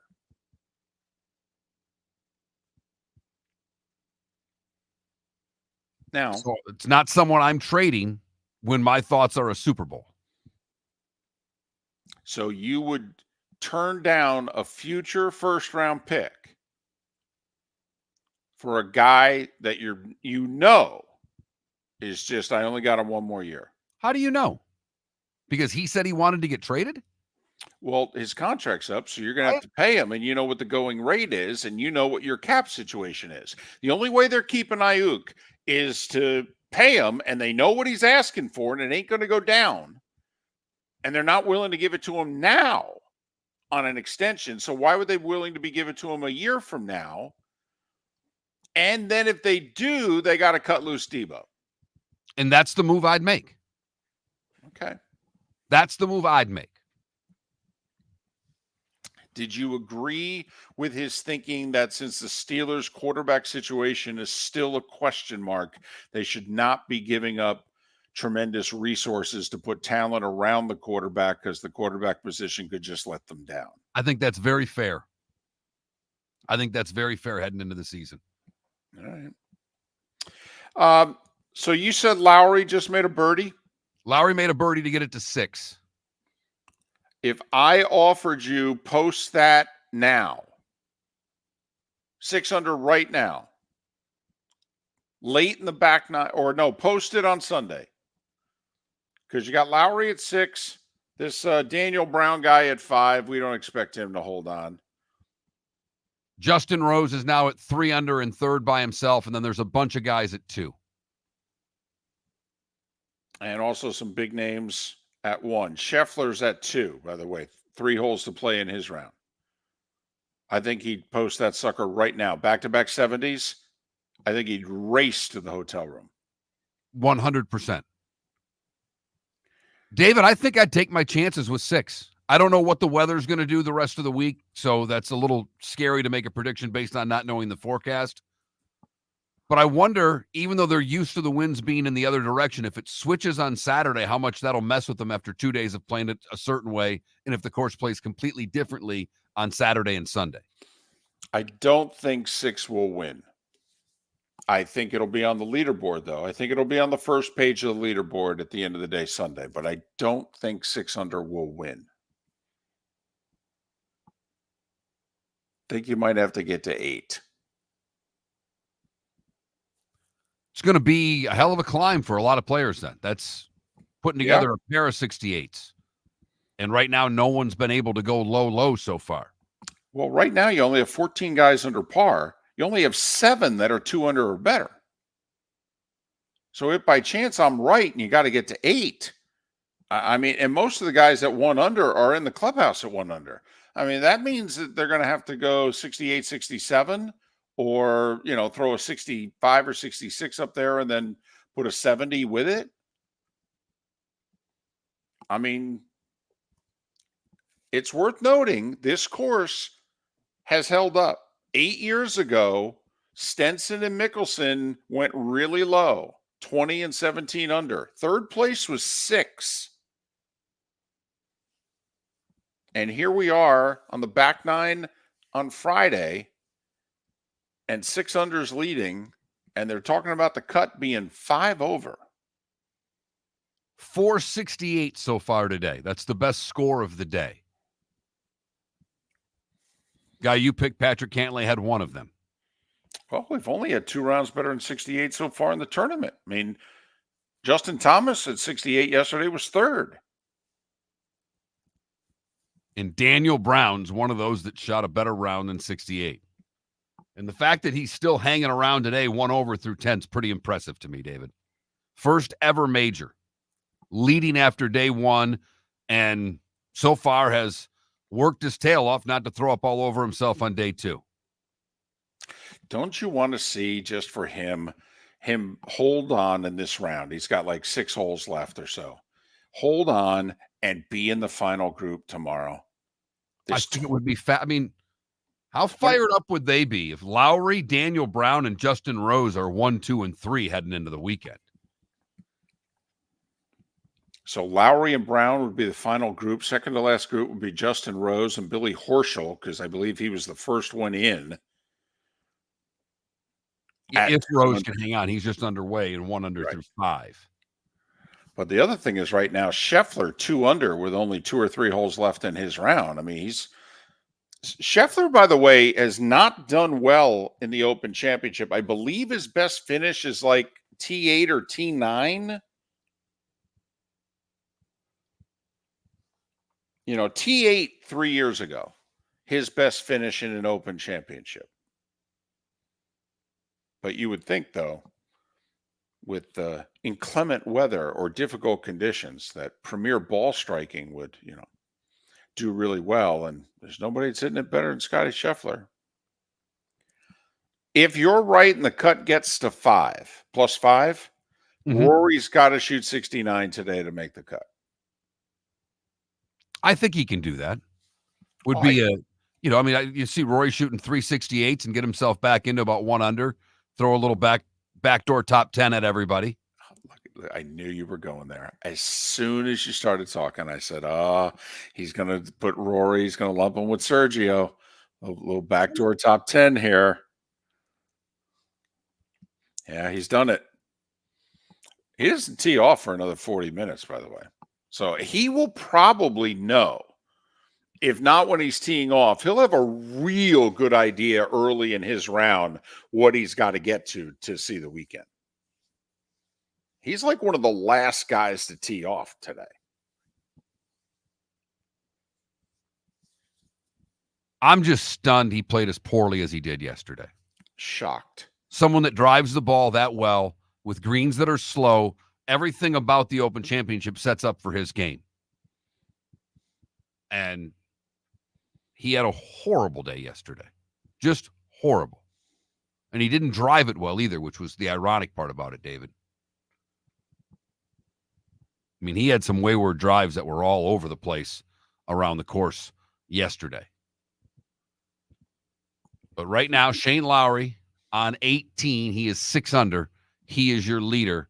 Daniel Brown is in second. Justin Rose, who just hit one way left on 6, is at 3 under par. Scotty Scheffler in a big group at 2 under. Miller and Moulton, the good, the bad, and the ugly.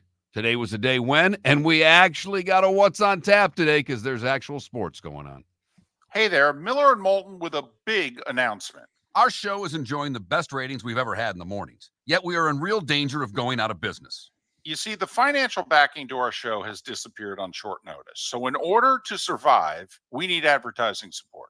If you own a business that wants to reach men 25-54 or 35-64, we are the second best show in the market. And if you want to reach the show that people listen to the longest, then Miller and Moulton is the answer. We have made a lot of businesses, a lot of money since 2006, but now we need you to advertise directly with us. If you advertise directly with Miller and Moulton, the money goes to Miller and Moulton.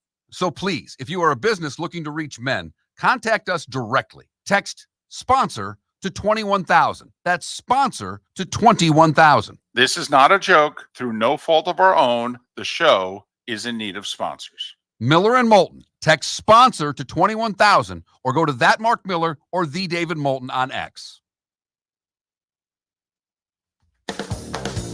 Visit Jason and Todd at the Diamond District. 20 years ago, Jason and I had the idea for a jewelry store like no other, with a vast selection of certified diamonds priced 8 to 12% over cost. A team of individuals who are educated, driven, and believe in cultivating relationships. Today, we have become one of the largest independent jewelry stores in the country. Todd and I love what we do and are in the store nearly every day, along with our GIA gemologists, master jewelers, custom designers, and non-commissioned diamond consultants, all of which we consider family. As direct diamond importers, we travel the world, forging relationships and sourcing diamonds. What we love most about our business is that we can call Southwest Florida our home. If selection, value, and comfort are important to you, give the Diamond District an opportunity. You won't find a better diamond buying experience. Todd and I look forward to shaking your hand and welcoming you to our Diamond District family. At the Diamond District.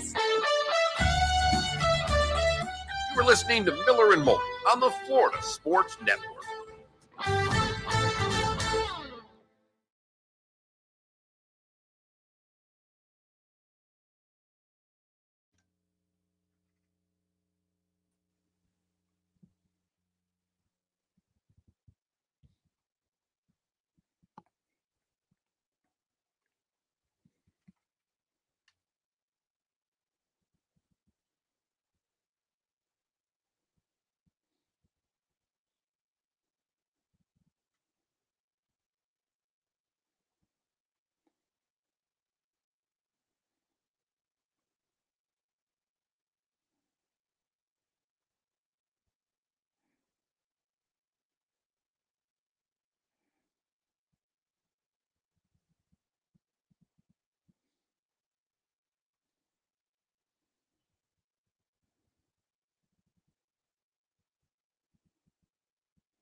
You know, I do love the format of this year's WA All-Star game.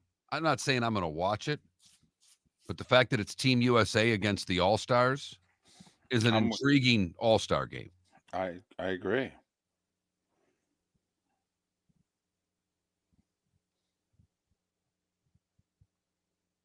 Well, Lowry will get in at 6. He just hit it to 20 feet on 18. Unless he makes it, of course.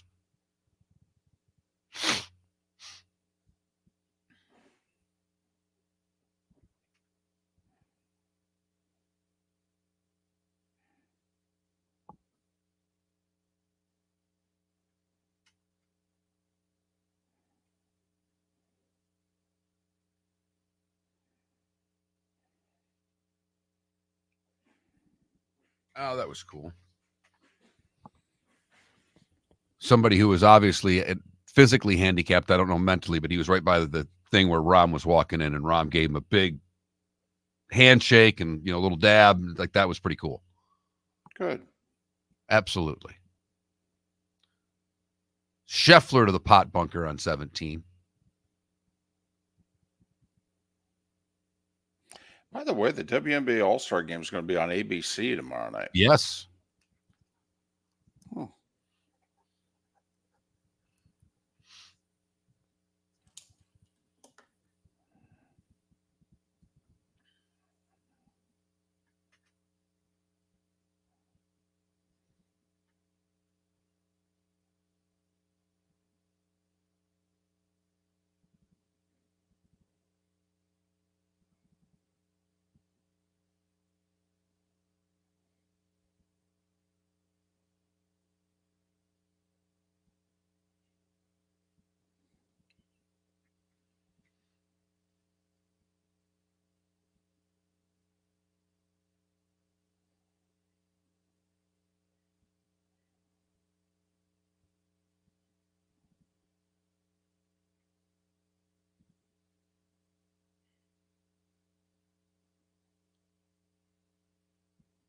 Oh, I need it good.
Welcome to the bonus hour, brought to you by Jason and Todd at the Diamond District. And now, here's Mark Miller and David Moulton. 22 minutes till the top of the hour, 16 until we're out of here. Miller and Moulton, millerandmoulton.com, Miller_Moulton on X. Our poll question, Tiger, is he done yet? I mean, didn't go well, I know that. I think he was 13 over late in his round? He is done. He was 5 over for today after 8 over yesterday. So obviously he's missing the cut. And plus 14, T149. Which when you count, there was 156 at the beginning, 3 withdrew. So 157 actually. So he 154 is last. Gotcha. Todd Hamilton is currently in last place at plus 17. Yeah, not good. I will say Cam Smith is plus 13 for what it's worth. Cam Smith shot worse than Tiger yesterday. Right. 2 years removed from winning this thing. Didn't he shoot like 81 yesterday? Ridiculous. That came out of nowhere. So anyway, since Tiger looked awful. I mean, sad to watch. Very much, all the, Namath with the Rams, Franco with the Seahawks, if you want to say Willie Mays falling down in center field with the Mets, whatever. That's what Tiger looked like over the last 24 plus hours. So we asked the question, was Monty right? Should Tiger retire? Miller and Moulton reluctantly said no. Nope. We're giving him one more chance. Mark, not very angry, a little angry, said, I'm giving you one more chance, but you need to play more, buddy. Yes. How do you expect to compete with the world's best when you show up 5 times a year? At the age of next year, 49. It's not doing it in his mid-30s anymore. I'm with you. I hear you. But if he can't do it, he can't physically, he can't play. That means get ready for the Champions Tour, baby. Shane Lowry rolled in about a 20-footer on 18 to shoot a 2 under 69. He is in the clubhouse at 7 under, leading by 2. All right. So now I'll ask you this question. All right. Will 7 under win? Since he's posting 7, will that win? I'll tell you what. I'd be comfortable throwing 271s up there and taking my chances. I say it finishes second.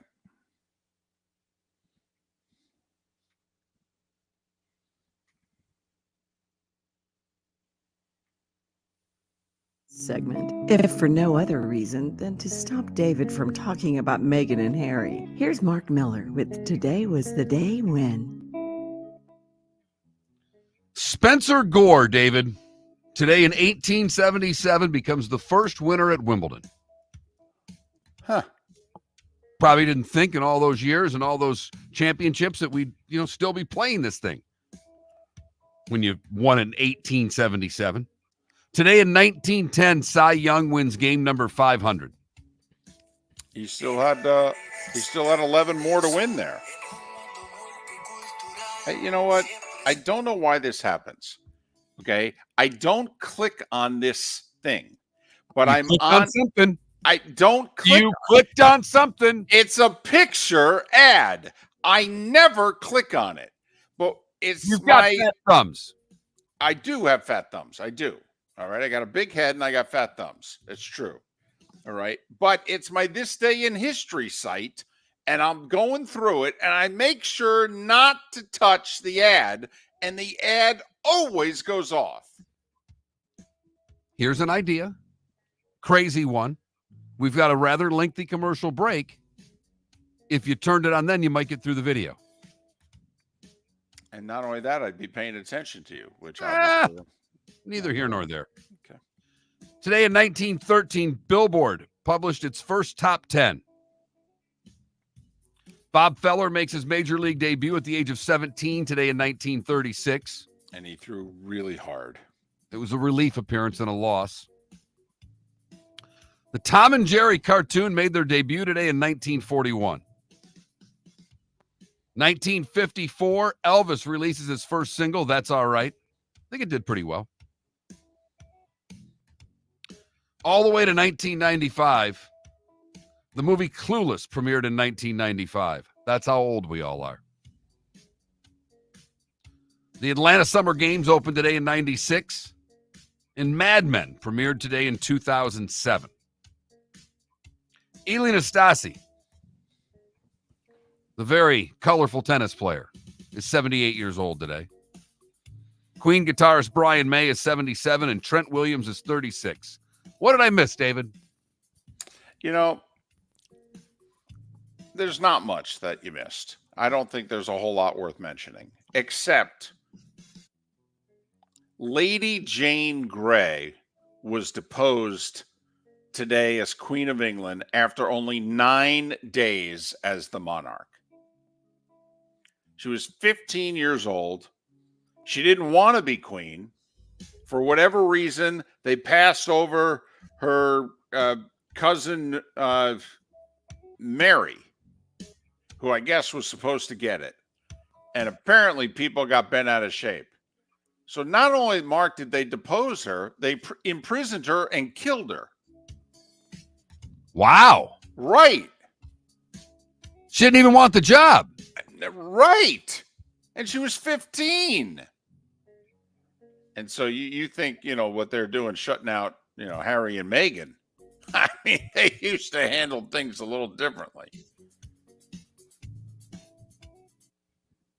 You've heard folks elsewhere mock Florida is gonna Florida. Well, Mark Miller sees it differently. He calls it the good, the bad, and the ugly. What you got, Mark?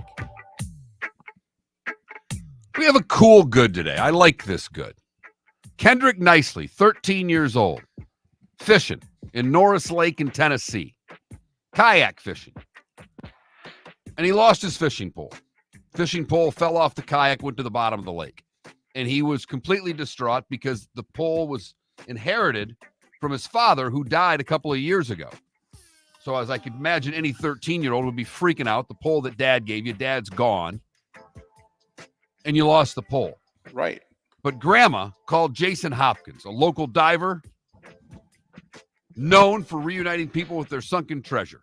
Hopkins jumped in the water with his gear in a matter of minutes, had Kendrick's pole back to him. Nice little story. Yeah, it's got to be worth $20. A little something for the effort. We go to Pennsylvania for the bad, where a FedEx driver crashed his delivery vehicle into a utility pole, taking power away from 800 properties. Oh, man. He was hammered while doing so. Come on, buddy. Never drive the FedEx truck while you're drunk. No, they don't handle that well. No, inside the truck, officers found his Yeti that contained pink lemonade and vodka. A wonderful drink. Just not while driving Yes. the FedEx truck. Or driving any truck for that matter. Good point. Apparently he was on his phone, which you can't do in Pennsylvania. So I mean, he got the book thrown at him. Hold on a second. He's drinking and on his phone? Correct. Oh, yeah. He's got to go to the slammer. And finally, the ugly, we go to Massachusetts. Where in Needham, Massachusetts, salsa is the problem, David. At the Rosemary Recreation Complex on Sunday, someone brought a glass jar of salsa to the pool. It ultimately broke, sending shards of glass into the water. Pool had to be emptied and cleaned. It cost $15,000 to $20,000 for the entire cleanup process because some jackass brought a jar of glass salsa to the pool. Hold on a second. You don't Yeah, there's glass in the pool. It's a jar of salsa, okay?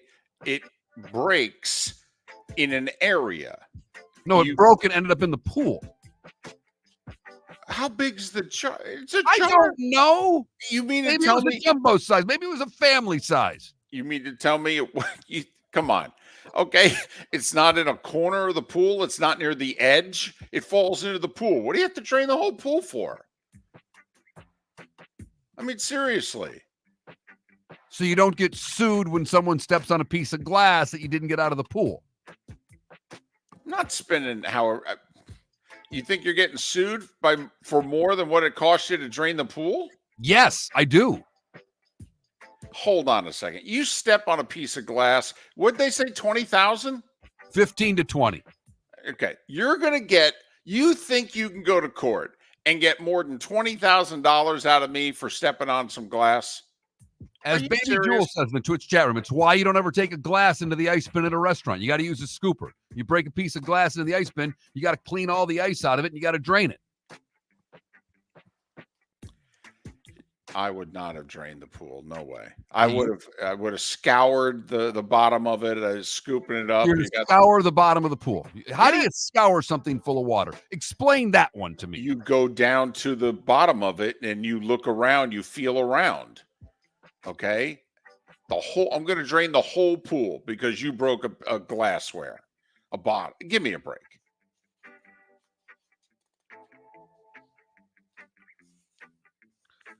That is the good, the bad, and the ugly. Today, July the 19th, 2024. That is ugly. That's ridiculous. Man, good thing I'm not on that board. I would have voted no. By the way, very interesting. It's a little nerdy thing that fortunately one of my nerd friends pointed out to me because he knows I'm pretty nerdy. So you would think All-Star break, everybody's back in action tonight, right? Twins and Brewers have tonight off. Apparently, everybody's playing a 3-game series. They're playing a 2-game interleague series. So they ain't going to play till tomorrow and Sunday. So their All-Star break lasts an extra day. Rays are in the Bronx, take on the Yankees. Marlins hosting the Mets. That's a 4-game series. Mark, I'll bet you right now Marlins win the series. They do no worse than split the 4-game series. They own the Mets. Wow, look at you. Whenever the Mets are good, the Marlins beat them. The Mets are on a roll. They got the best or second best record in baseball over the last 6 weeks. I think they went 25-10, something like that. I'm telling you, they will at best split the series against the Marlins. It will impress the heck out of me. They've got the Marlins, the Yankees, and the Braves, I think, their next 3 series. It will impress me if the Mets can win the Marlins series as a fan.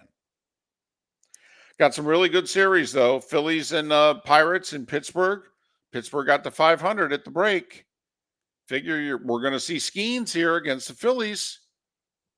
Padres, Guardians, 2 above 500 teams. How about Cardinals, Braves, which actually would be the 4-5 matchup right now in the National League in the first round. Boston and the Dodgers, rematch of the 2018 World Series. The Orioles get a playoff rematch with Texas. Texas finished 7 out of 9 heading into the All-Star break. Rangers still want to buy. Orioles so close to a 6-game losing streak heading into the break before the Yankees gifted them that win. And battle for first in Seattle. Astros and Mariners separated by a game. They'll play a 3-game series in Seattle. Obviously, you've got the Open Championship all weekend long on NBC. Tell you what, though, on Mark, do you know the Open will lead into NASCAR Sunday? That's interesting because that obviously they're 2 completely different demos. Completely different demos. Okay. They're at Indy and they're running the oval after a couple years of running a stupid road course. So it's the Brickyard again? Yes. And it's the 30th anniversary of the Brickyard. Also, Jeff Gordon winning the first, Earnhardt winning the second. And how many of you Saturday night will turn on the WNBA All-Star Game, 8:30 ABC, where it's the WNBA All-Stars, of which both Caitlin Clark and Angel Reese are on the team, against Team USA. This game could be played with a little bit of an edge. I mean, from an all-star format, there's not another league that could even pull this off. This has, for me, a little bit of interest. Not a lot, but a little bit of interest. I'll probably throw it on Saturday night to see how hard they play defense. 8:30 ABC Saturday. So there you go. That's what's the weekend. Have a great rest of your weekend, and we'll talk Monday, Miller and Moulton. Hey there, Miller and Moulton with a big announcement. Our show is enjoying the best ratings we've ever had in the mornings, yet we are in real danger of going out of business. You see, the financial backing to our show has disappeared on short notice. So in order to survive, we need advertising support. If you own a business that wants to reach men 25-54 or 35-64, we are the second best show in the market. And if you want to reach the show that people listen to the longest, then Miller and Moulton is the answer. We have made a lot of businesses, a lot of money since 2006, but now we need you to advertise directly with us. If you advertise directly with Miller and Moulton, the money goes to Miller and Moulton. So please, if you are a business looking to reach men, contact us directly. Text SPONSOR to 21,000. That's sponsor to 21,000. This is not a joke. Through no fault of our own, the show is in need of sponsors. Miller and Moulton. Text sponsor to 21,000 or go to that Mark Miller or the David Moulton on X. Visit Jason and Todd at the Diamond District. If you're in love and thinking about a diamond, you'll want to hear from my friends Jason and Todd at the Diamond District. When purchasing a diamond, you deserve a relaxed, stress-free, and educational experience. You want to have a good time and feel comfortable. You want selection, quality, and value. At the Diamond District, you'll get it all. With our team of non-commissioned diamond advisors, no one's in a rush. We care only about you and making sure your needs and wishes are fulfilled. You'll be wowed by our selection of GIA certified diamonds, stunning diamond bracelets, earrings, pre-owned Rolex watches, exotic ruby, sapphire, emerald, and tanzanite jewelry. There's something for everyone at the Diamond District, and all at the lowest prices anywhere. Jason and I love what we do and are in the store nearly every day. We look forward to shaking your hand and welcoming you to our Diamond District family. Visit Jason and Todd at the Diamond District. Hello, friends and family of Southwest Florida. Are you looking to tap into the electric vehicle market? Well, look no further because we here at Southwest Florida Golf Carts have just what you need. E-bikes, golf carts, LSVs, scooters, and more. Come down and talk with one of our experienced sales reps, have a soda and a smile, and you could be cruising the streets in your new EV today.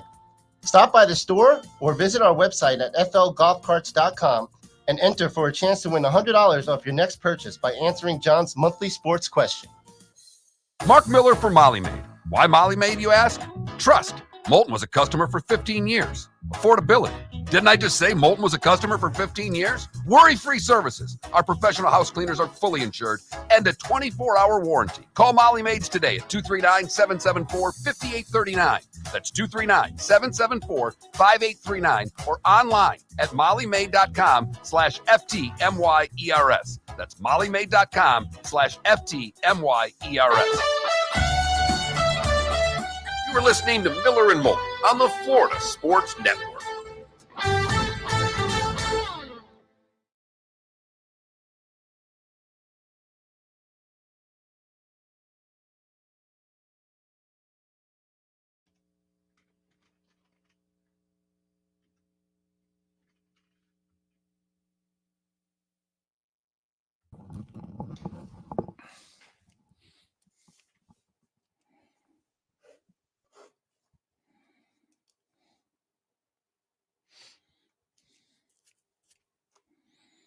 Look back, look ahead. Yeah. You ready? Excuse me. Yes. We're rolling. Coming up Monday on Miller and Moulton. We'll look back at the Open Championship and look ahead. NFL training camps, baseball back in full swing.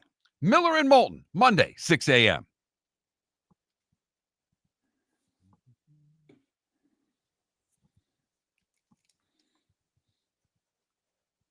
Mark, I'm very busy. I'm realigning Major League Baseball. I figured you had something going on there.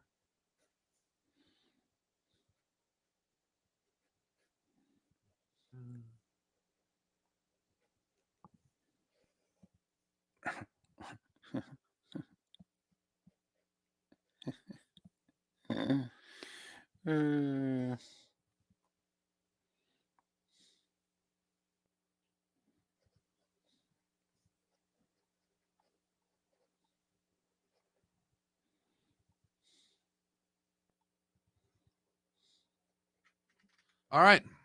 I think that's got it. All right. Any text today? Not a one. Okay. Oh, it's a Friday. Yep. Nope, we didn't end the stream.